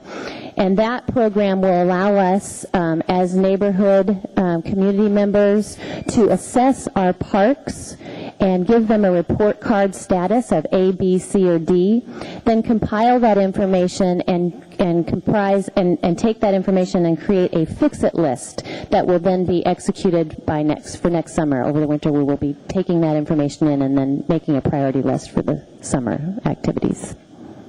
Thank you very much. Mr. Begich, Mr. Mayor. Thank you very much, and I just want to echo the good news and what the IM lays out is a really strong effort of the foundation. I now think it's 2.5 years, I want to say, 2.5? December '04. '04, so 3. Time flies, actually. That's almost 4 years. But, you know, the goal when it was set up was to continue not only to look at capital projects, but to support the parks and recreation area for the long term. And they have done an exceptional job in the amount of resources they've raised, but also the leveraging that goes along with that. I believe it's what's helped us convince the public to support parks bonds because they see the private sector individuals stepping forward, helping raise the dollars to match against the tax dollars that people put forward. And if you've never, and I know all of you have been at one project or another within your own districts and watched when the Park Foundation participates with the community, it's not only money, it's volunteer hours, which is huge amount of support that comes out. And these parks that have been happening out there, in the sense of the renovations and rehabilitations, it's clear to me that because the community is connected by not only putting dollars on the table to match against the foundation and the tax dollars, but also the volunteerism that's out there, it really has shaped these parks to be long-term assets that are truly protected by the neighborhood. So thank you to the Parks Foundation. I know several of you, when I called you originally to be on this board, you wondered what the heck you were getting into, but you have truly laid a legacy, not only for now, but into the future. So thank you very much for the work you've done. Well, thank you. And I think I speak on behalf of the entire Assembly. Thank you to the Parks Foundation for all the hard work and all the staff and all the things. It's a real change in the community, a very positive one, what we think we like to call a win-win in all regards. So thank you very much. You too. Thanks. Okay. That brings us back to, brings us back to Title 21. I did have one inquiry that was reminded during the break. Later on the agenda, we have a proposed ordinance regarding shoplifting, which I expect the administration is going to ask to postpone. Is there anyone in the audience that came to be heard about the shoplifting ordinance? I don't see anyone raising their hand. We'll go right to Title 21. Okay. Ms. Osiander, we spoke during the break, and is your recommendation we take up Mr. Coffey's amendments, or that we take up Attachment F? Actually, sir, I'd like to deal with Attachment F first, okay, if we could. If you do not have your copy of F, there's some going down here, down the table. Here, I'm sorry. There's a bunch of them here. I want to clarify this. Attachment F is not a document that was discussed through committee. This is a document that was prepared by planning staff in response to an item that we will be dealing with very shortly, the public health and safety laboratories, public safety facilities, and outdoor shooting ranges. Current Title 21 deals with outdoor shooting ranges, but deals separately with the other two categories.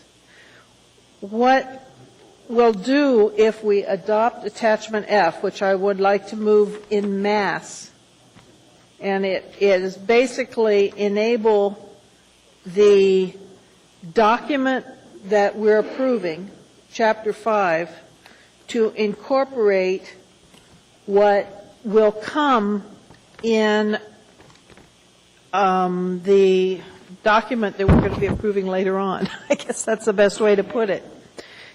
Exactly. 13A.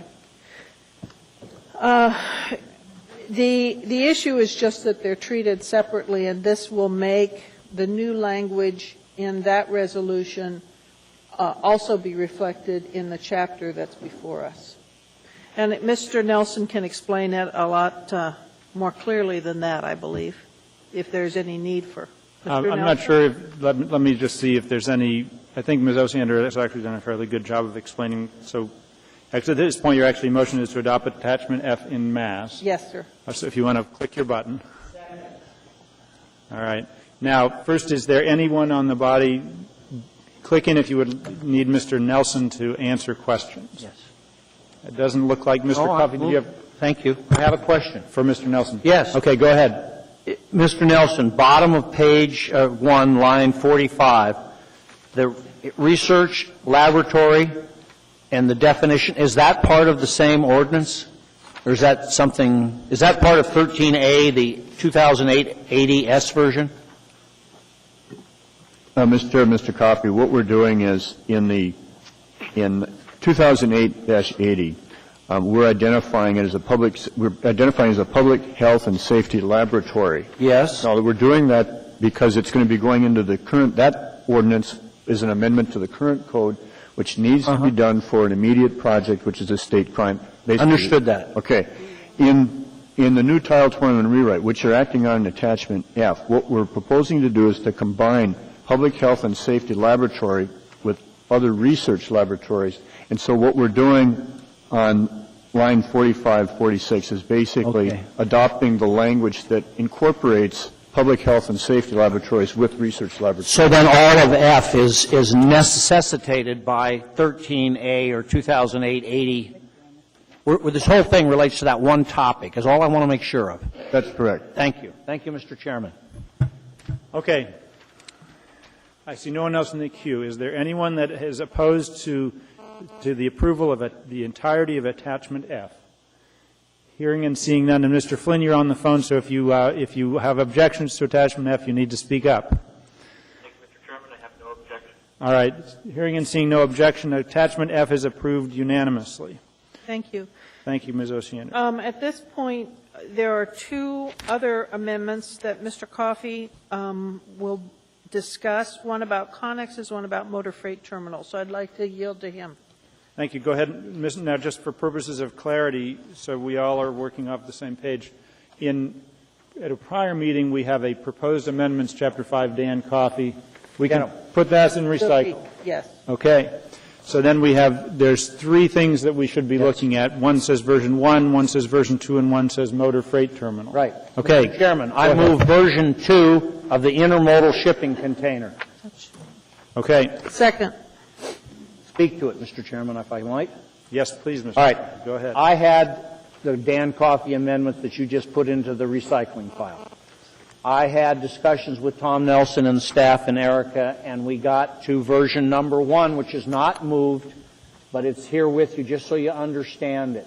Version number 2 is a result of Ms. Drummond's discussions, followed by Mr. Nelson and Dan Coffey's discussions, and it added the yellow on version 2. This is, the connexes in this community are subject to considerable concern. They are basically an industrial storage unit or part of a tractor trailer, widely used throughout the business and residential community. We probably spend as much time on connexes in Title 21 as anything. This is absolutely a compromise between different points of view. And so there's parts of it I wouldn't do myself, but in deference to my colleagues who have different concerns, I support version 2. Mr. Chairman, I hope that in 20 years we won't see these, but right now we see them everywhere. And as I said to you on the phone today, if we tried to eliminate them, I would like to be in the rope business because people will be having a lynching and rope will be sold at a premium. So I think we should adopt version 2. Thank you, Ms. Osiander. This is very late developing and is not what we discussed in committee. So I have one question that I'd like to clarify. That's fine. The language that says that we're talking about current connexes, and there are quite a few in my district. Failure to comply with the screening, and it's not going to be now a legal nonconformity, but it will be an illegal structure. Could you talk about the implications of that, what that would mean to a citizen? Through the Chair, Ms. Osiander, what it would basically mean is that it would not have the status of a nonconforming use that would continue legally as a nonconforming use, that if they did not come into compliance with the screening provisions or the number, that it would be possible for the municipality to take an enforcement action to have it corrected or removed. And what we're trying to do is to basically clarify in that sentence what the status would be if it's noncompliant, because the previous sentence indicates that if they do comply, they would be considered conforming. And so we simply wanted to clarify if they don't comply, they would not be non-conforming, they would be illegal. And this would allow then the municipality the ability to carry on an enforcement action to have it either brought into compliance or removed. And then the conditions that they would have to meet in order to not have this enforcement action are listed where? They're listed in BI1 for the standards for screening, and then they're also listed in BI4 as to the number that would be allowed. Well, B1 talks about industrial, commercial, and airport. No, except for industrial, commercial, and airport. In other words, all other districts, they are required to be screened on all sides by structures, landscaped and/or fences, or alternately shall be sided and roofed with materials substantially similar to the siding of the primary structure. Thank you. Thank you. No one else is in the queue. I will ask if there then is any opposition to approval of version 2 regarding intermodal shipping containers. Mr. Chairman, may I ask a brief clarifying question? Yes, absolutely, and I didn't see you in the queue. Thank you for speaking up. Go ahead, Mr. Flynn. Thank you, Mr. Chairman. Mr. Coffey, would you confirm this is the version with the yellow on it? Is that correct? His question was, is this the version with the yellow on it? And the answer is yes. Yes. Any lot size is in yellow, and the number of limitations of the IV below are in yellow. Thank you, Mr. Chairman. That answers my question. All right. No objection. Ms. Drummond. Ms. Drummond is in the queue. Go ahead, Ms. Drummond. Thank you, Mr. Chair. My concern is about the thousands of connexes that are already in smaller than 40,000 square foot residential lots. When those lots and homes and appurtenances are sold, what's going to happen to those connexes, which are movable units? I'm concerned that we're going to end up passing down a lot of illegal structures, whether they've been fenced, screened, or landscaped. I think the goal here is to get rid of them in smaller residential areas so they don't have to be an eyesore. And Mr. Nelson, do you want to speak to, is that a question for Mr. Nelson? Well, it's sort of a legal question. When you sell a property that's got a connex on it, does that need to go, and does it then become illegal because that is a unit, that is a residence that's smaller than 40,000 square feet? That may be a question for Mr. Reeves. I see Mr. Coffey has clicked in as an attorney that does a lot of land use things. What's that? My answer would be no. If they conform with the law, as they do now. Smaller than 40,000. I understand. And what we're saying is that if you have one now, it's permitted as a storage unit under today's law. There's nothing illegal about them. So what we're saying is if you want to keep it, screen it or side it, basically in shorthand. If that happens and then you sell me your property 20 years from now and you have screened and sided your connex and I buy it, I get the house, the garage, the driveway, and the connex. It doesn't change from a legal permitted use to an illegal one based on the sale of real property. Mr. Reeves, do you have a differing opinion from Mr. Coffey? No, I believe that's correct. As I understand it, the sale of the property would have no effect. The connex will become an illegal use if it isn't screened as is required by this provision. Right. Okay. Ms. Drummond, does that answer your questions? In terms of sides and fronts of houses, if these are not in the rear yards and if they're in the front setback or in the front yard, these things are generally larger than sheds. And I've got a real problem with continuing to allow connexes in front yards. If there's a way to limit them to the side or the backyards of these smaller units, smaller properties.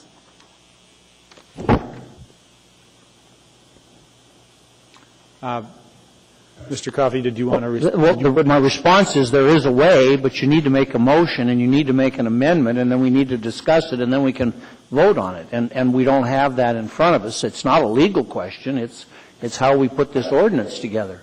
Thank you. Dr. Selkirk, go ahead.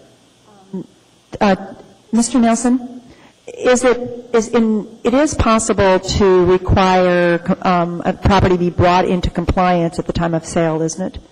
I mean, we could add to this the request that, in terms of connexes, that when a property is sold, the property needs to, the property needs to be brought into compliance with the regulation. Go ahead. To my knowledge, municipality has not tied regulations to the sale of property. Usually it's been the lending institutions that require compliance.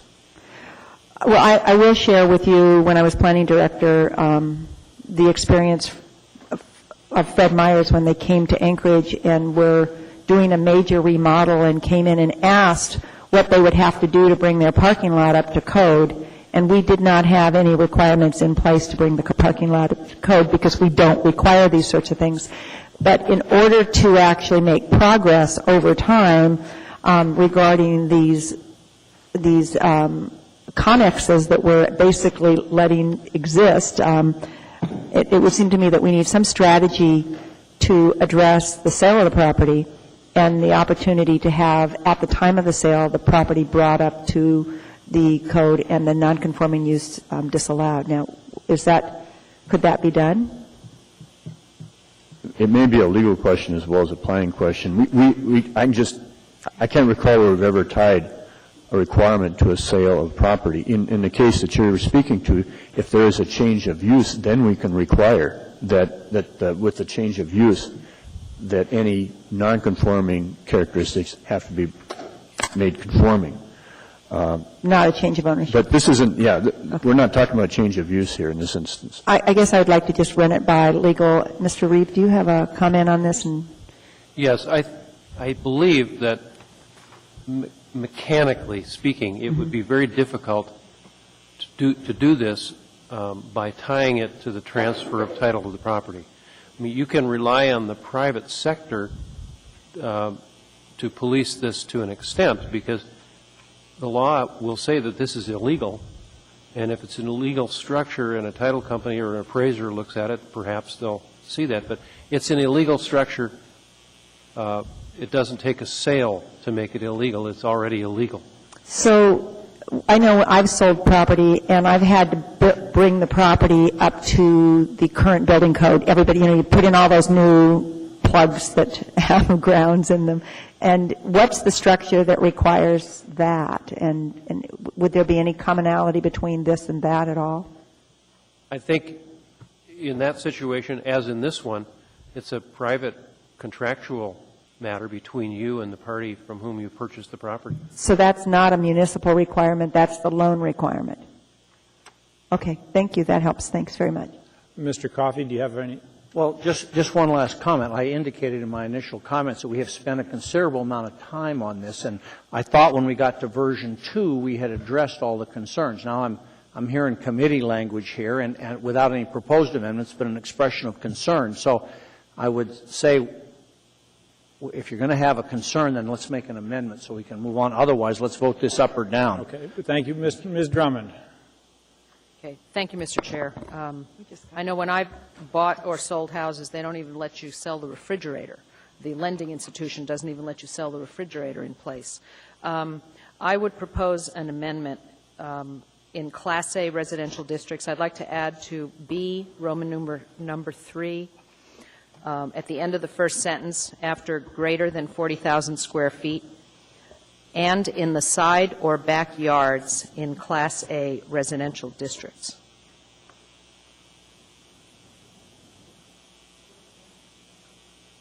Could you repeat that one more time, please? So after the period that says 40,000 square feet, you want to add language that says? And in the side, in other words, Connex units are only permitted in the side or backyards in Class A residential districts.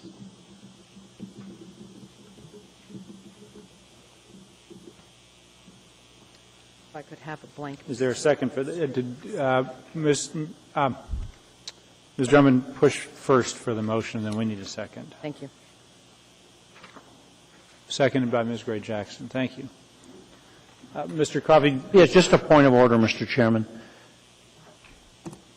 You're wanting, and I want to make sure I understand the amendment. So it would read, in residential districts, connexes are only permitted on lots equal to or greater than 40,000 square feet, and only in the side or backyard and only in the side or backyard in the Class A, and okay, if I can ask Mr. Nelson a question on that. Yes, go ahead. Is that Class A is the BOA, Mr. Chairman? I mean, Mr. Nelson? Class A are the urban, they're the urban residential districts, Such as opposed as? to Class B being the rural large lot districts. So it's the same as the 40,000 square feet? Well, is this clear? Yes. No question about what you're doing. There is a distinction between Class A and Class B. I just want to make sure Correct. that Ms. Drummond's amendment is clear so that we know that, like in the R1 or the R2, that they're going to have to, if it's in the front yard, then they're going to have to move it to the side or the back and do the screening. And if that's what she accomplishes with this amendment, then I understand it. The only thing that it is a little bit confusing in the sense that the first sentence in 3I is speaking to basically where they are permitted. They're only permitted in essentially the Class B area. By indicating that they're only located in the side and rear yards in Class A residential districts, that's implying that they're also allowed in the Class A, and they really aren't, because we're prohibiting them in lots less than 40,000 square feet. So that's what I was afraid might come out of it. Is there a better way to say her amendment so that it's clear that it applies to those that exist in areas where we are not going to permit them in the future unless they conform to these requirements? In other words, Connex units existing on any lot size may continue as long as the screening requirements are met, the number of limitations are met, and they are located in the side or backyard. Is that a better way to say it? That would be a better way of saying it. All right, then it's clear. And there is some language that was just handed to Ms. Drummond. Wait. Hold on. I want to try to make this process. Let's take about a 2-minute stand down. I want Mr. Coffey and Ms. Drummond and Mr. Nelson and Ms. Osiander as the Title 21 committee. Go meet with Mr. Nelson and get this ironed out. We'll take 2 minutes or 3 if we need it. What's this existing? Lots existing. Wait, this is different. Let's have a... Does your claimant know that I'll be dropping?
are we ready with the language so we can vote on this and take dinner? Just make sure you do it in Geneva one. When's dinner? As soon as we get done with this. Oh, no. Take it to Geneva one. 7 o'clock. Okay, are we set? Yeah, you could put one of those connexes in front of your house, couldn't you? Yeah, I got one in front of ours. Right after my wife kills me. We don't have the Connex, we have a dumpster in front of ours. Dumpster? Yeah. Why? Rick Pettit was one of the people mentioned. Oh, yeah. Mike, I would hire Mike to do this work. My mother's an architect. I can't hire some contractor to come up with some scheme. I couldn't like look at myself. Very good. And how did you spend your Tuesday? Well, I appreciate it, Mary. The girls. This is my life. You have another life. Yeah. Okay, are we set?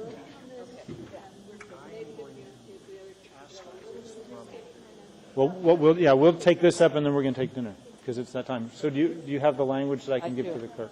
You'll have to read it in. I will. Okay, we're back in. Everyone return to their seats. And as I now understand, I think I can follow.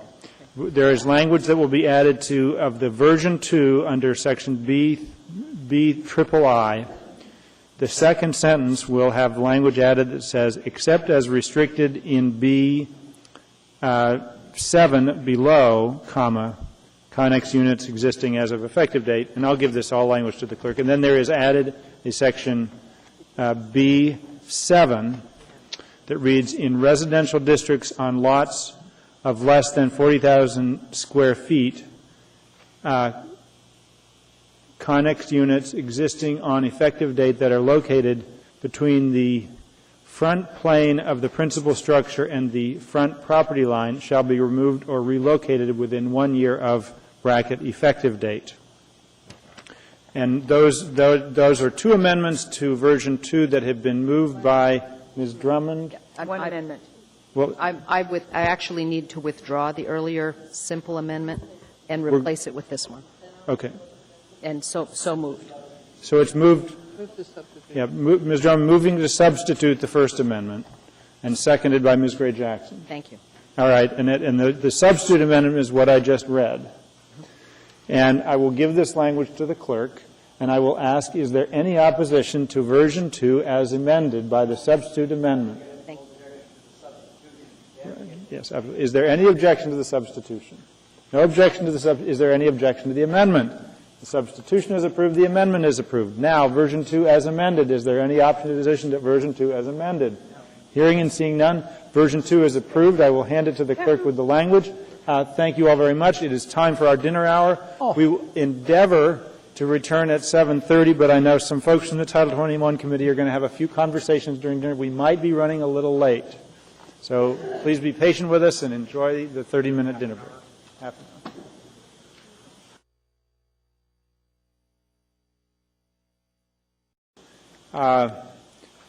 My understanding, Mr. Coffey, is version 1. We're done with version 1. That's correct. So then, Mr. Coffey, I believe we are next to the motor freight. That's correct. And if you want to go ahead. Yes, I'll move I'll move the amendment entitled Motor Freight Terminal, page 77, lines 14 through 15, which has got to be incorrect. There's a lot more than that, but because we're adding this. Okay, again, Mr. Chairman, I make that motion. Second. Thank you. Mr. Chairman, I'll address it briefly. This is like Connex's. We worked long and hard on this, and this amendment is the result of that work product. Mr. Ferguson from AGC was there. Mr. Nelson and Ms. McConnell were very accommodating. I think we've got all of the waterfront covered. Again, it's a balanced kind of effort. It's not everything that some want or everything that others want, but this is what we came to, which I think will help reduce the impacts of industrial and residential in close proximity. Thank you. I would urge support. All right. Anyone in the queue? I see no one in the queue. Oh, I see, yeah. All right. I will ask if there is any opposition to the page that tops Motor Freight Terminal, page 77, lines 14 to 15. Hearing and seeing no opposition, that also is approved. One last. Okay, so now we turn to. Uh-oh. Wait. Speak in. Okay, go to attachment A, page 12. Yes. It's lines it's 26 through 30. I didn't propose an amendment. I proposed. Hold on. When I'm looking at page 12 of attachment A, I see a table. No. 112. Oh, I'm sorry. I had 12. Lines 26 through 30, cloth garages.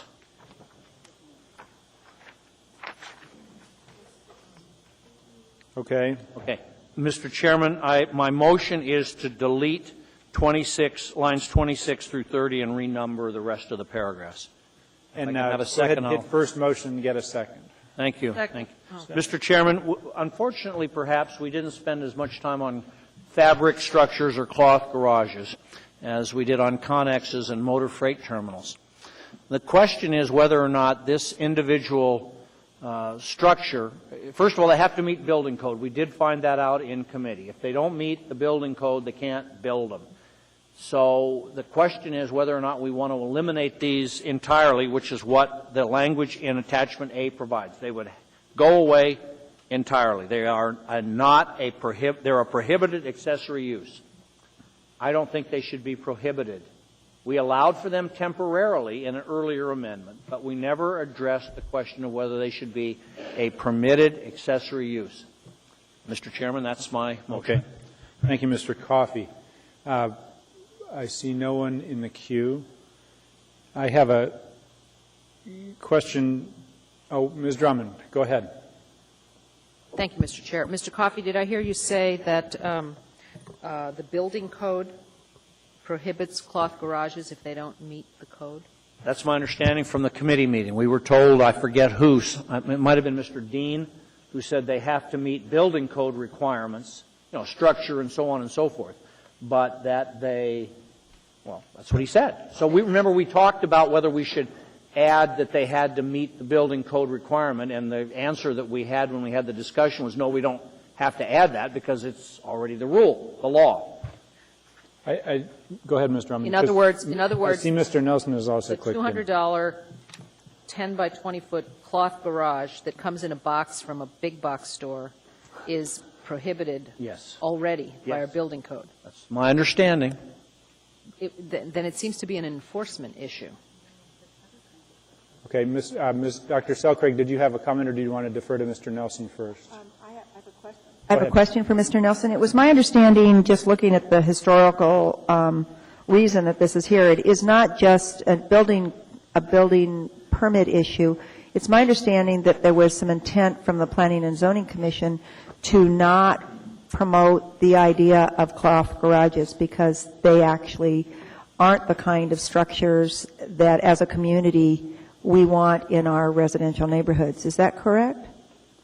That's correct. So I guess I'm not, even though there is a building safety issue here, which I think is important, I think that there's another reason not to support the deletion of these cloth garages, and that is that I think if you lived in a nice neighborhood and your neighbor put up a cloth garage as a permanent use, I think, for his boat or her boat, I think in the end you'd be annoyed by it because I think that it's not basically a permanent structure. It's not the kind of, I would be okay with temporary. I think we actually have this under a temporary use, and I think it's perfectly appropriate under a temporary use, but I don't think it's appropriate under a permanent use. So I'm speaking against this item. Thank you. Mr. Nelson, you're in the queue. Was that just to answer questions? You've now done it? Or did you have something you wanted to add? I just wanted to clarify that a couple of things. First of all, 30, 40 years ago, there was written into the code a prohibition on Quonset huts because people found those to be basically objectionable, particularly in residential neighborhoods. And we've heard the same thing, and the concern here is with the increasing interest in the use of fabric structures. People are finding them, people who live next door to them are finding them fairly objectionable and out of character with the overall neighborhood, if you want to call it the neighborhood character, neighborhood architecture, what have you. And so this is basically in a response to address this particular concern. If they are allowed, it is important that they be required to be built to the requirements of the Anchorage Building Code for safety reasons, because there are a number of, it's not enforced, if there are a number of them that are put up, and there's a question about safety hazards associated with them if they're not properly constructed. Mr. Coffey, go ahead. Thank you. This is a prohibition in the residential districts, okay? And again, it's sort of like the connexes in one respect. They are a very properly designed and built. They're a very convenient thing. There's two of them at the port, for example, and I'll pass this picture on. Unfortunately, it was a color picture, and I couldn't make it ahead of time. But if you just pass this down, you get some idea of how these things can be of some consequence and can be very utilitarian without being, I guess the word's ugly.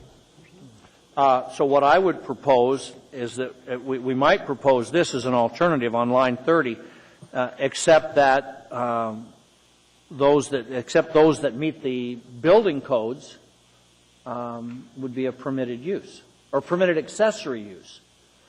And that would get rid of the small and little ones. And I would just like to have that discussion as a possible alternative to deletion. Thank you, Mr. Chairman. Dr. Selkirk has a question either for Mr. Nelson or Mr. Coffey. Go ahead. Actually, it's to Mr. Coffey. Mr. Coffey, I would be comfortable including them in industrial areas, but my issue is residential areas, and I would even be comfortable allowing them in large lots. There happens to be one in a neighborhood that I walk by regularly, and it dominates. It's high. It dominates for 3 or 4 lots over. You can see this big white structure. So if you were amenable to coming up with an amendment that limited them in, as we've been talking about large lots and small lots or Class A, Class B in some way, I'd be amenable to allowing them, but I don't think they're appropriate in the smaller lot areas. In the R1 through R5? Right. If I'm right, I think Mr. that, yeah. Chairman? And that was a question for you, so you can respond. Go ahead, Mr. Coffey. There's an easy amendment, except in those areas in the large lots in the Class B area. Because this does not prohibit them in the industrial, commercial, port, and like the picture shows. This is a limitation all residential districts. And then may I ask one more question, Absolutely. Mr. Coffey? So how would this impact large lots, and where would they be located? Do we have the issue again of do we want them a little bit back off the street, or do we want to treat them like connexes in terms of their location? I think of the hillside and people's kind of dissatisfaction if people put the big cloth garages on the front of the lots. What do you think? Two comments here, and I'll personalize it for a minute. Ken Stout has one of these that he uses for his cars. I don't know whether it looks good or looks bad. I urged the gentleman who wrote me that email and others to come down here. And nothing, Mm-hmm. So I can only go so far with them, and then as a committee, we never addressed it. We worked hard on connexes. We went back and forth and back and forth. This one, we never did. So I don't know how far I should go with it, but I would suggest that we might consider the large lot exception and then have a setback or some way of dealing with it. And maybe if I had 5 minutes, I could, while we're doing Debbie's, I could go right. I would appreciate that. This is what I would suggest, again, because we don't necessarily have to do this. You can take a couple minutes. We can try to figure that out. This only prohibits them in residential districts, so business, industrial, it's all permitted in those locations. Yes. And just so that I understand, they're allowed as a temporary use, so if every summer I go to one of the stores and get one of these fabric garages, put it up in my driveway, I can have it there for 3 months and then take it down in the winter. I don't know if it's 3 months, but it's some period of time. But some period or of you time. can have a wedding for your kid, and you can have a cookout and that kind of stuff. Well, what I would suggest we do is let's let's hold off on this. You can come back to it later. Let's go on to the next and give Mr. Coffey a chance to speak with Dr. Selcraig and see. That's it for me. I'll come back to it. So I'd move to postpone this. There's an amendment. What I would actually, the appropriate motion would be to postpone action on this. Right. So please hit first motion, Mr. Coffey. Second. Hit first motion. And Dr. Selcraig, is there any opposition to postponing consideration until after we have taken up Ms. Osiander's amendments? Hearing and seeing no opposition, we will take that up after Ms. Osiander's amendment. Okay. That brings us next to Ms. Osiander's amendments. Number 2. Wait, let me find the page. It's on page 37 of attachment A, lines 21 through 26. Hold on, I'm finding.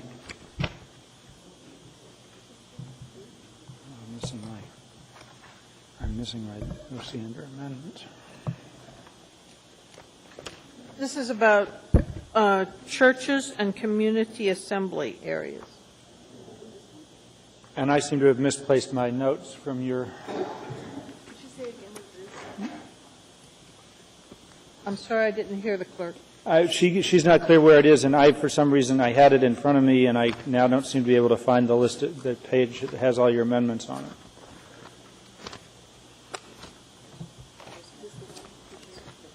Here's an extra copy with some, we're going to overlook those. Okay. No, that's fine. This is an extra. Okay. So we are on amendment number 2. Number 2. Okay. All right. This refers to churches and community centers. And basically, the amendment would be that in residential and PLI zoning districts, there'd be a minimum of 25% of the lot area shall remain as planted open area, landscaped area, or natural vegetation area. Okay. So it reads in residential zoning districts, or is there any other language to that? Yeah, it continues on. It just adds 4 words.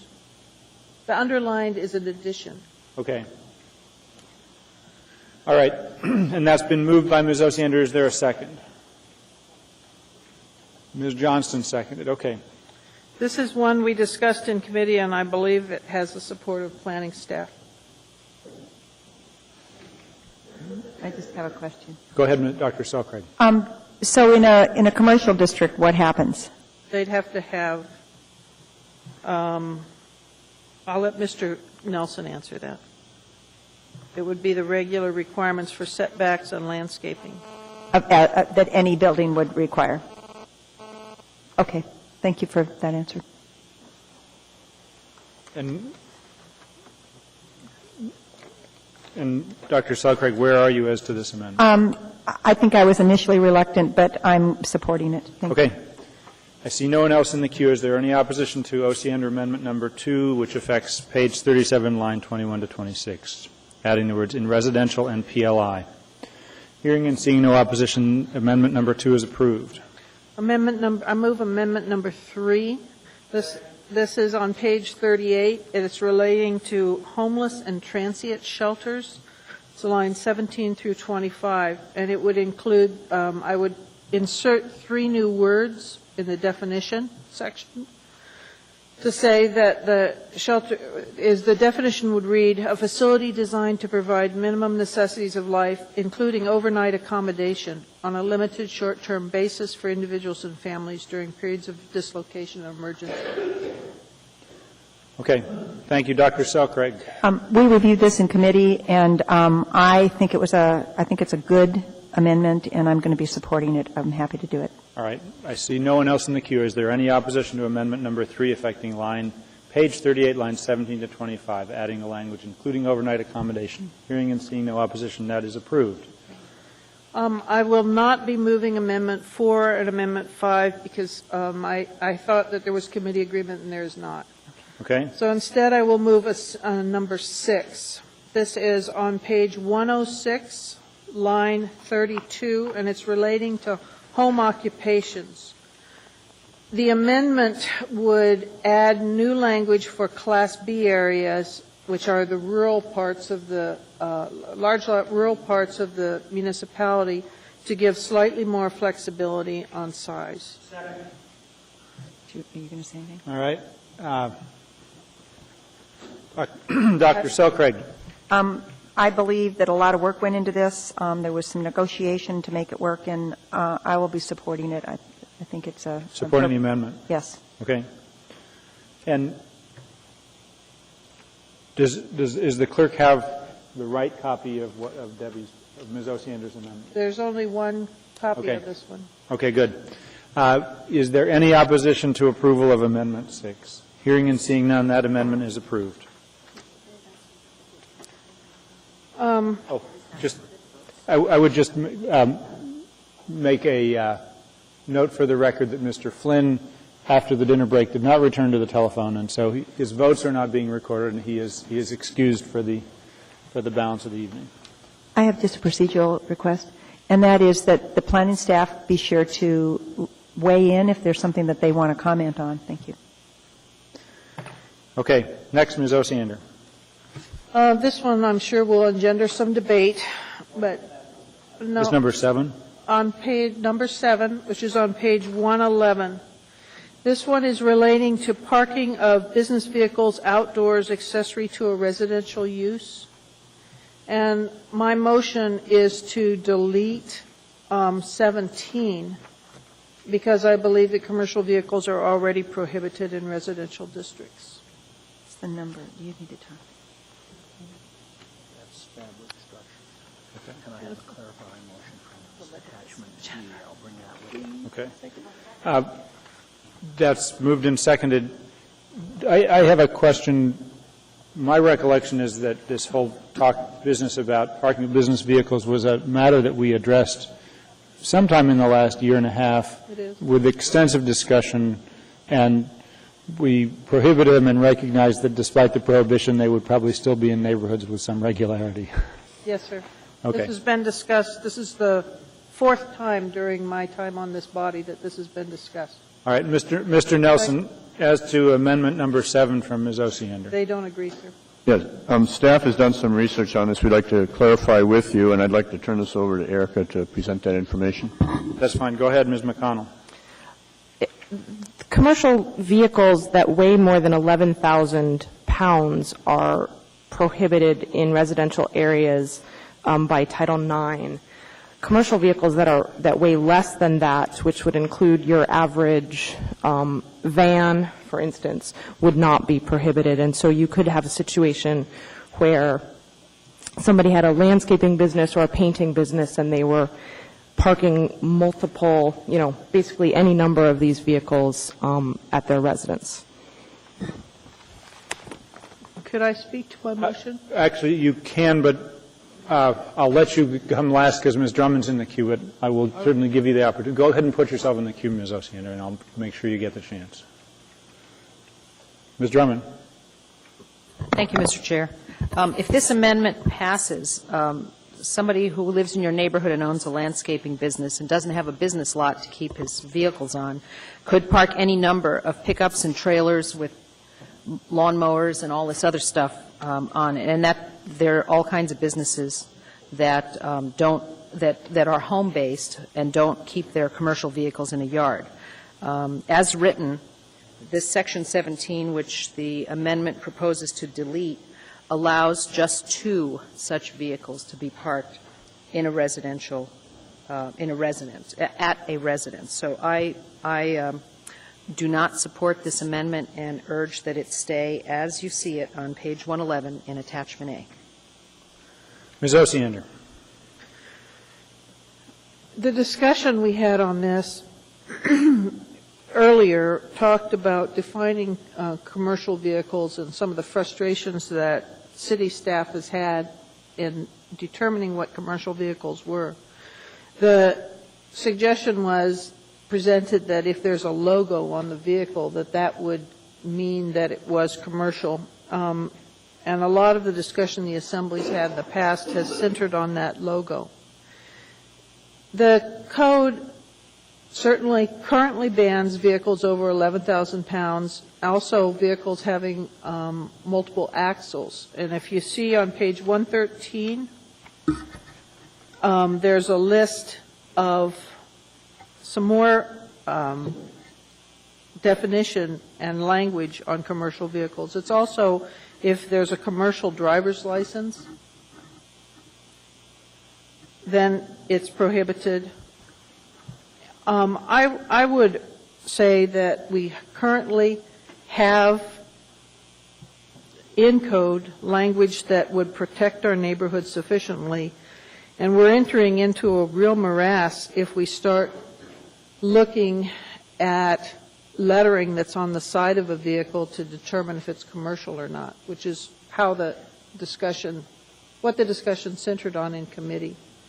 I know I've been approached in the past by constituents who wanted to pass some law banning offensive comments on cars, and I've assured them you can't do that.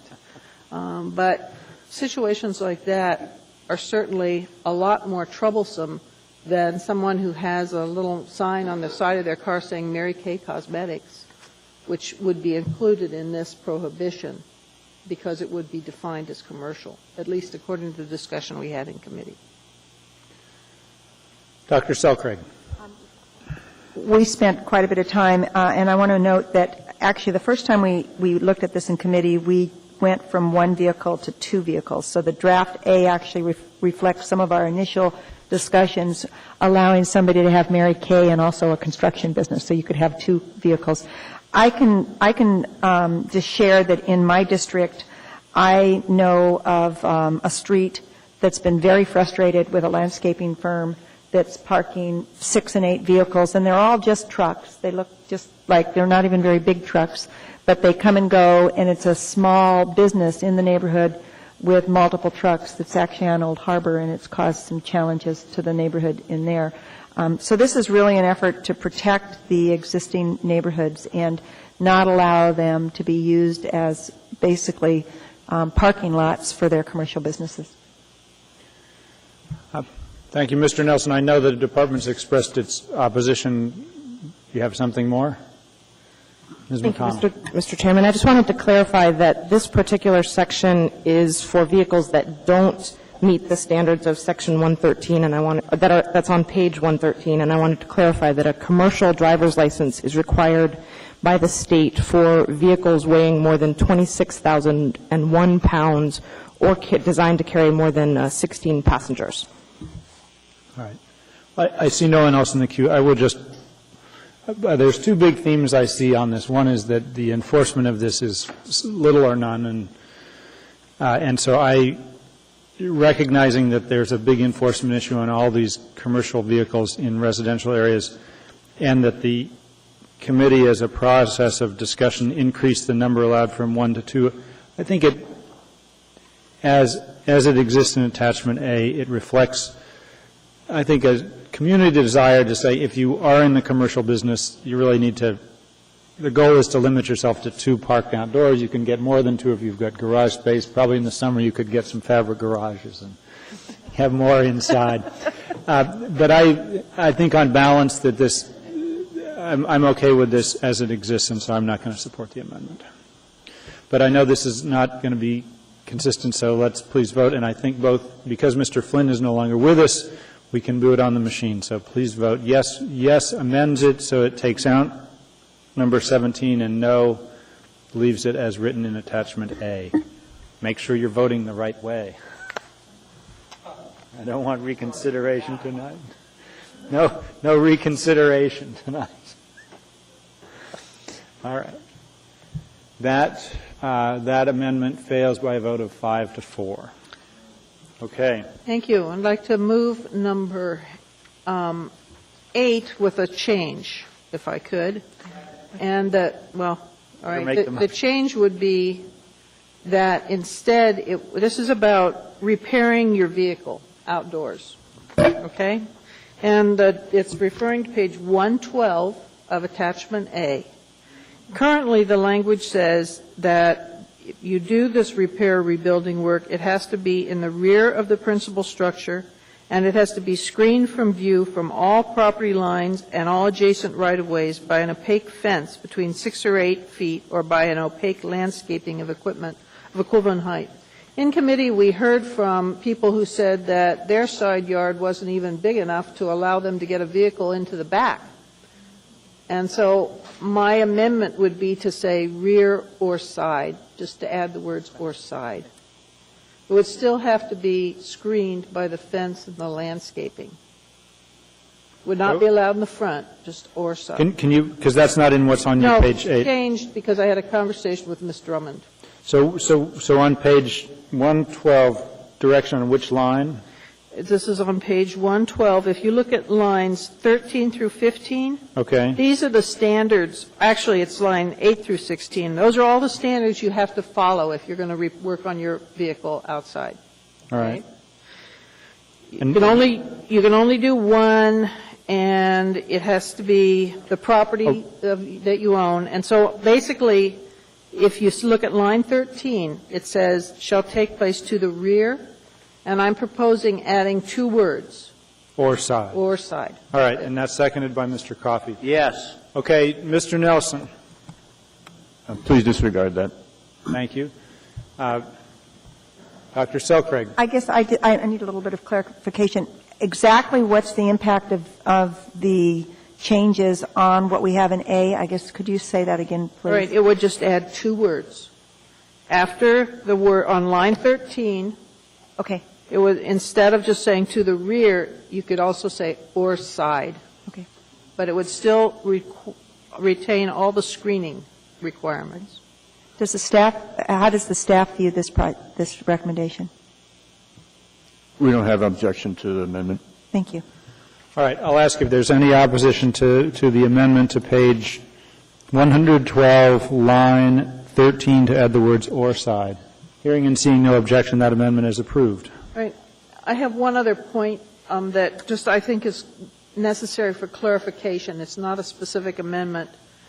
But I had a discussion with a young man in my district who does catering. And he has basically a little mini kitchen in a truck. And he will drive to your home and do catering there. And so I asked staff about page 113. There's a section there that prohibits use of motor vehicles for sales. Which line? Okay. Oh. It's actually on page 113, it's lines 1 through 10. And I described that situation to staff, and I also described what about the companies that come out to repair dings in your windshield? Would those be prohibited? And in the conversation with staff, I was told, no, they wouldn't be, but I think it's an important enough issue that I want to get on the record that those type of things would not be prohibited. Because if you read this on page 113, it appears to be a pretty specific prohibition except for these specific events. If you read that, it says, the use of any motor vehicle or trailer in which, out of which, or from which any goods are sold or stored, any services performed, or other business conducted is prohibited. And then they give the exceptions. However, those situations I described are not listed as exceptions. And Mr. Nelson, do you agree with, on behalf of the administration, do you agree with Ms. Osiander's analysis that the catering business that comes and parks in the driveway and prepares the food and then brings it in and serves it up, that would not be prohibited by Section 6 on page 113? Or the windshield repair company. Or the windshield repair company. That is correct. They basically go to a location, they perform a service, and they leave. It's different from what is intended, is where somebody goes to a location, sets up a stationary vehicle on a stationary basis and tries to perform or sell services from that location. There is a distinction between the two. And, Mr. Chairman, I got that when I called them, but it's my intent, I think if you read this literally, it is problematic. And so when we get back to the final review, I'm hoping to clarify this a little bit, because it appears to me that still the reading is a blanket prohibition. That's fine. No, there's no motion on this. I No, think she was just getting I clarification want as it to on the legislative record, intent. that's all. I want it on the record. Okay. Any other amendments, Ms. Osiander? Not from me, sir. Okay, so that finishes the Osiander amendments. That brings us back, I believe, to Mr. Coffey's discussion, also on page 112, about cloth garages. And, Mr. Chairman, I handed you the staff, what we worked out and wrote down, and since I gave it to you, maybe you could read that clarification for us? Okay, the clarification, I will read page 112, it's line 29 and 30. There will be additional language following, there will be additional language, so it would read, at the end of paragraph 3, are prohibited in Class A residential districts. And then there will be additional language to follow in Class B residential districts. Setbacks for fabric structures shall be twice that otherwise required. There you have it. So that's the proposed amendment, which I understand you worked out with planning staff. That's correct. And that's been seconded by Ms. Johnston? No, actually, we need a new motion. Mr. Coffey. So moved. Seconded. Okay. Yes. Oh, right. So You withdrew your original motion. actually, the clerk is going to reflect the original motion has been, we've all voted as Move abstain. to substitute this motion that you just read for that motion on that section of attachment A. That's fine, and it's been seconded by Dr. Selcraig. Go ahead, Dr. Selcraig. I just wanted to say that this meets my concerns, and I'm happy to support it. Okay. Is there any opposition to this amendment about fabric garages? Hearing and seeing none, that is approved. Mr. Chairman, staff has pointed out a concurrent amendment that needs to be done on this same topic. In attachment D. Attachment D, yes, page 13 of 30, item 24. It basically is a name change from cloth garages to fabric structures. So it's just... So we had held on that, so we want to amend it to change it to read fabric structures? Yes, and we all concurred with that. Okay, so this is a motion on attachment D, page 13, amendment 24 on attachment D. So you're moving number 24. Yes. And you're moving the blue language. The blue language, which is the only language there. Is everybody with us? Hold on. Mr. Coffey, hit first motion. Oh, you got it. And a second by Dr. Selcraig.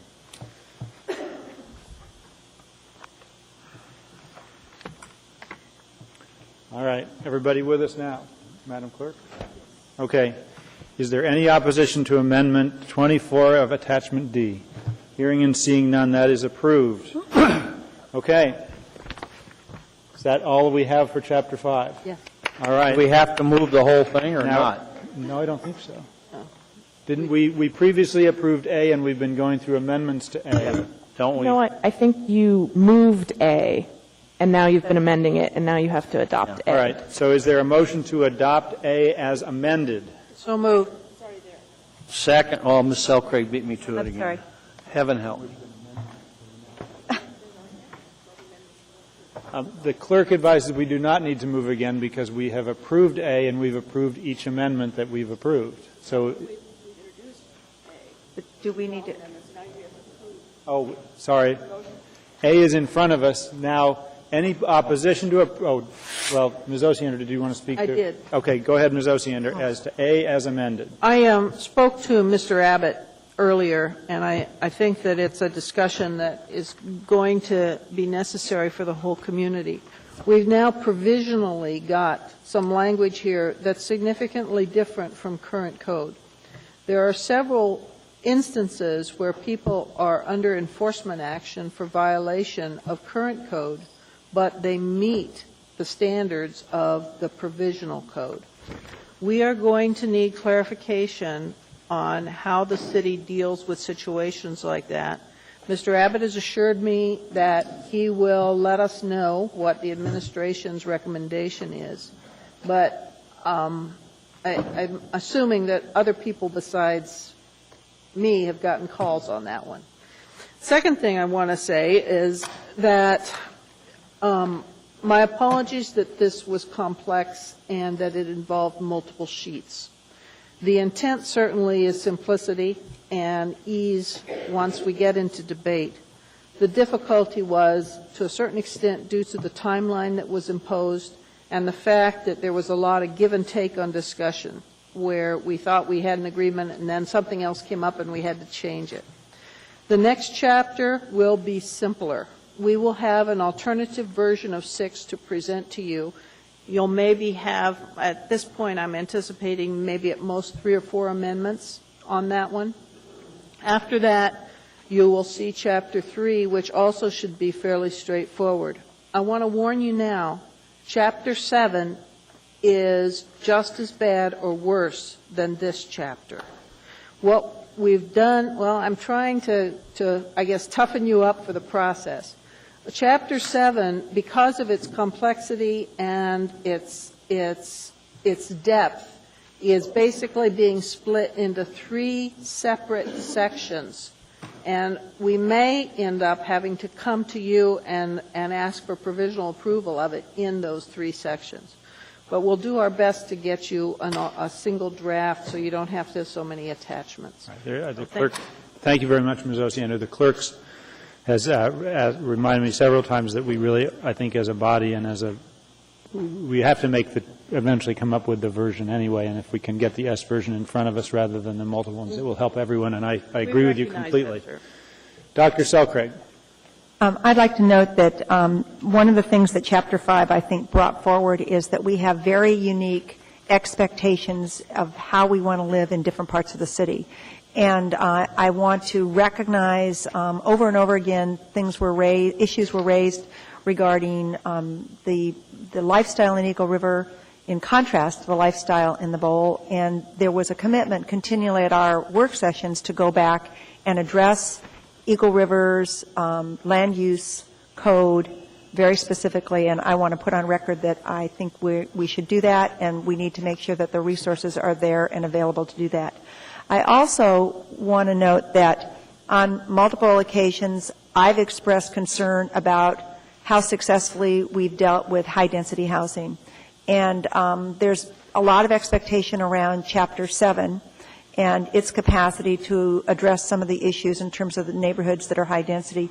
But as we went through Chapter 5, issues came up about high-density housing and the quality of the high-density neighborhoods we were developing, and we said that we could come back to 5 after 7 if 7 didn't resolve them. So I think we have to recognize that these chapters are interactive, and it's a big challenge to address all the expectations of neighborhoods and living styles in the Anchorage Bowl very quickly. So I just want to put that on the record. Thank you. Thank you. Ms. Johnston. Actually, this is on another matter, so. Okay. Are you ready? As to what's been I would like to reconsider. Hold on. We're right now in front of attachment A is in front of us. No, we haven't voted. These are comments before we vote on attachment A. What's that? Yeah, we're commenting on attachment A before we vote. I was about to call the vote, and then I realized there were comments. Did you want to speak to attachment A? Okay. Ms. Gray-Jackson, as to attachment A. Thank you, Mr. Chairman. I'm going to be really, really quick. I want to thank the committee for all your hard work. I really appreciate it going through this process. When I first saw these documents, it was quite intimidating, but it worked really, really well, and I want to thank you. All right, that's all in the queue as to this. I know sometimes I appear to be a tough taskmaster, but I appreciate the effort to keep this moving along, and I really want to compliment the Title 21 committee. They've done incredible amounts of work, and I think the community should be very pleased with the work they've done. So I thank all of you. All right, no one else is in the queue. Any opposition to approval of attachment A as amended? Hearing and seeing none, that is approved unanimously. All right, Ms. Johnston. Yes, I'd like to reconsider Ordinance 2008-80. And this was a resolution that was on the consent agenda. Which I'm sorry, I'm looking at the wrong one. 2008-197. Which number is that? It's 9B1. The tax increase in prevention and reconciliation ordinance for resolution. Okay, go ahead. And in line 9, it says 3% of payments from vendors. It should be 3% of payments to vendors. So that's a motion to amend. Well, first we have to Oh, actually, reconsider. she was going to move to reconsider to fix the language. Is there a second for the motion to reconsider?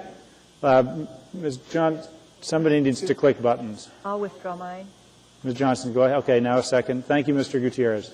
Is there any opposition to the motion to reconsider? Hearing and seeing none. We're reconsidering 9B1, and the motion is to modify by amending. Go ahead. Right. I would like to, on line 9, change the word from to to. Second. All right, let's get them on the board. Ms. Johnston, and thank you very much. Okay, is there any opposition to this amendment to 9B1? Hearing and seeing none.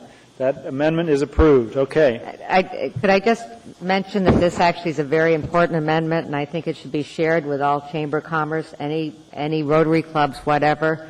We need, this is a very, I guess there's been a year, what's the word I want? Sabbatical year. They've delayed it by a year, but implementation. But I think this is very important. We all need to address it. Thank you. Did we approve it as amended? Point of order, Mr. Chairman. Have we approved it as amended? Have we approved? I heard the amendment. I'm sorry. Have we approved it as amended? Yes, we approved it as Thank amended. Oh, wait. We've approved it already and we've amended it. Do we need to approve it? All right. Is there a motion? Let's get a second motion to approve. I thought we did it. We approved the amendment, but we didn't approve it as amended. Thank you. As amended. Yeah. Second. Seconded by Dr. Say. Is there any opposition to approval as amended? Hearing and seeing none, it is approved as amended. Thank you very much. That brings us next. Chapter 5 is done. That brings us to item 13A. Ordinance AO 2008-80, an ordinance amending Anchorage Municipal Code. Waive reading. Thank you very much.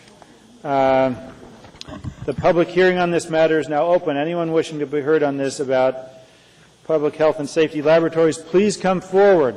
Let us hear your thoughts. Hearing and seeing no one, the public hearing is now closed. What is the wish of the body?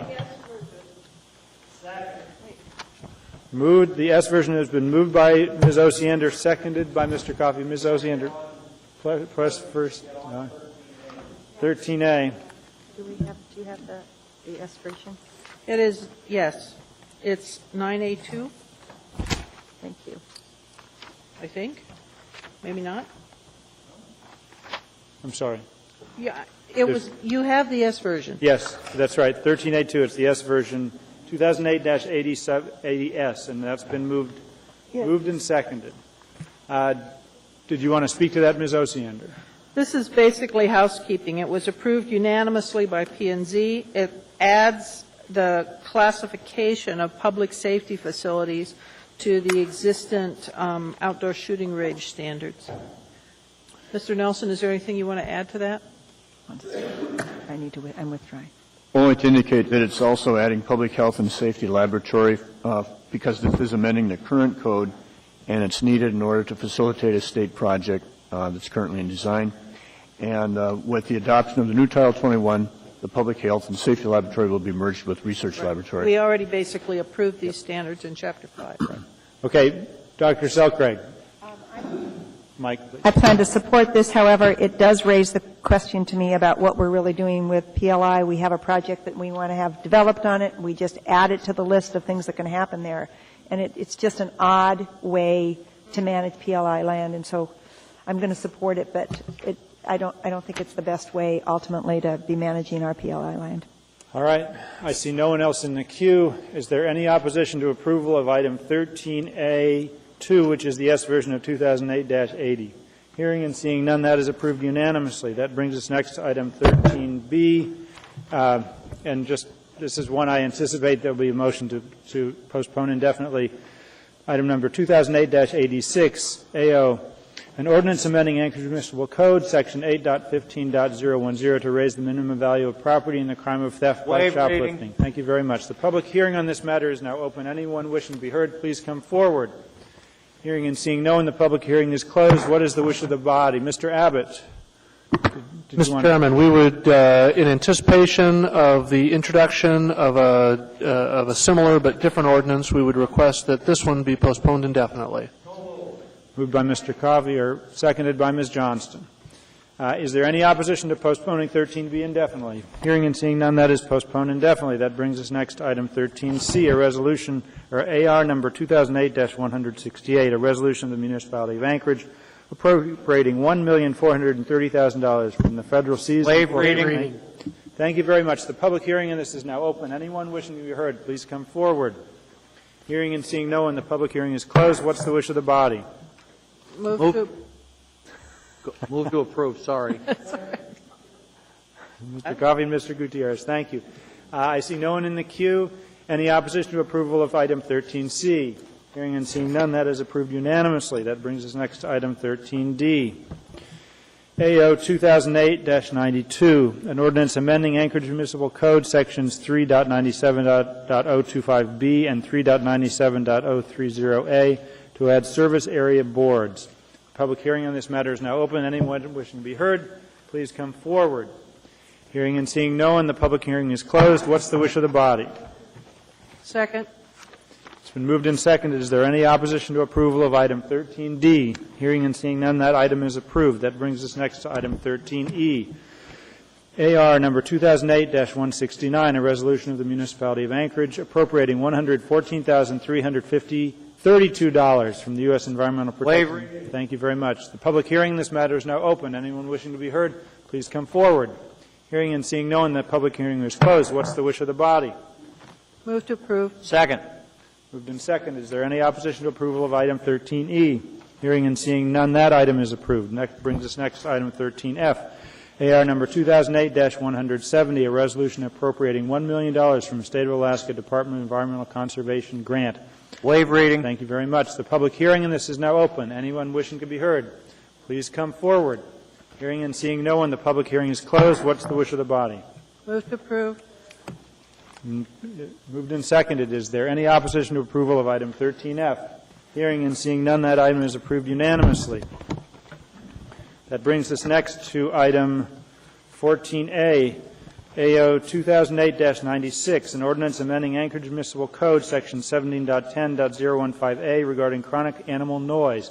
Anyone wishing to be heard, please come down.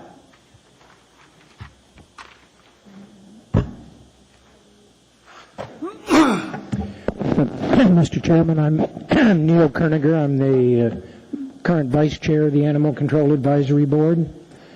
And the Board unanimously supports the passage of this ordinance. What it's trying to address is the fact that the current provisions of 1710 on chronic animal noise limit enforcement under Title 17 to dogs and cats making that noise. The original recommendation of the board was that no animals be allowed to make chronic animal noise. And in what you just dealt with under 2105-070 D14B, there's a provision for planning to enforce chronic animal noise on animals other than dogs and cats. And we met with the planning staff, and both, I think, agreed that it was most appropriate to make this change to Title 17 and have animal control enforce the chronic animal noise for the neighbor with the braying donkey or the flock of geese that's disturbing their neighbors. So we think it's a technical amendment, it's a good amendment, and we got no public opposition to it, and we unanimously recommend your approval. All right, I see Ms. Osiander has a question. Ms. Osiander. Actually, a way to say thank you. Your board has really stepped forward and given comments on Title 21. I guess it was maybe about a year ago, I came to a board meeting and I particularly asked them to pay attention, and they have. Thank you, sir. Yes, ma'am. All right. We appreciate the opportunity for the input. Well, I think in terms of the animal control, we were reminded recently with chickens that if there's anything that brings the public forward, it's concerns about pets. Mr. Coffey, I think, can talk about how pet concerns brings the public forward. Nothing to do with pets. Well, it does. It's byproducts of owning one. Anyway, I think on behalf of the entire Assembly, we appreciate the Animal Control Board's service, and the next time you meet, you can express our general appreciation of the whole body. Thank you. Thank you. I don't see anyone else with questions. Anyone else wishing to be heard on this matter, please come down. Hearing and seeing no one, the public hearing is now closed. What's the wish of the body? Move to approve. Moved and seconded. Is there any opposition to approval of item 14A? Hearing and seeing none, that matter is approved unanimously.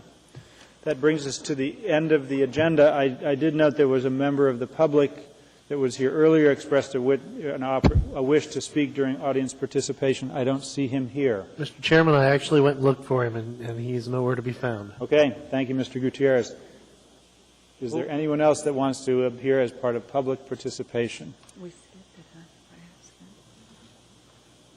Hearing and seeing no one, I think we are motion to adjourn. Move to adjourn. Any opposition? You guys should do retreats every weekend if this is what comes out of them. All right, we are adjourned. Have a great evening. Enjoy being home before 11 o'clock.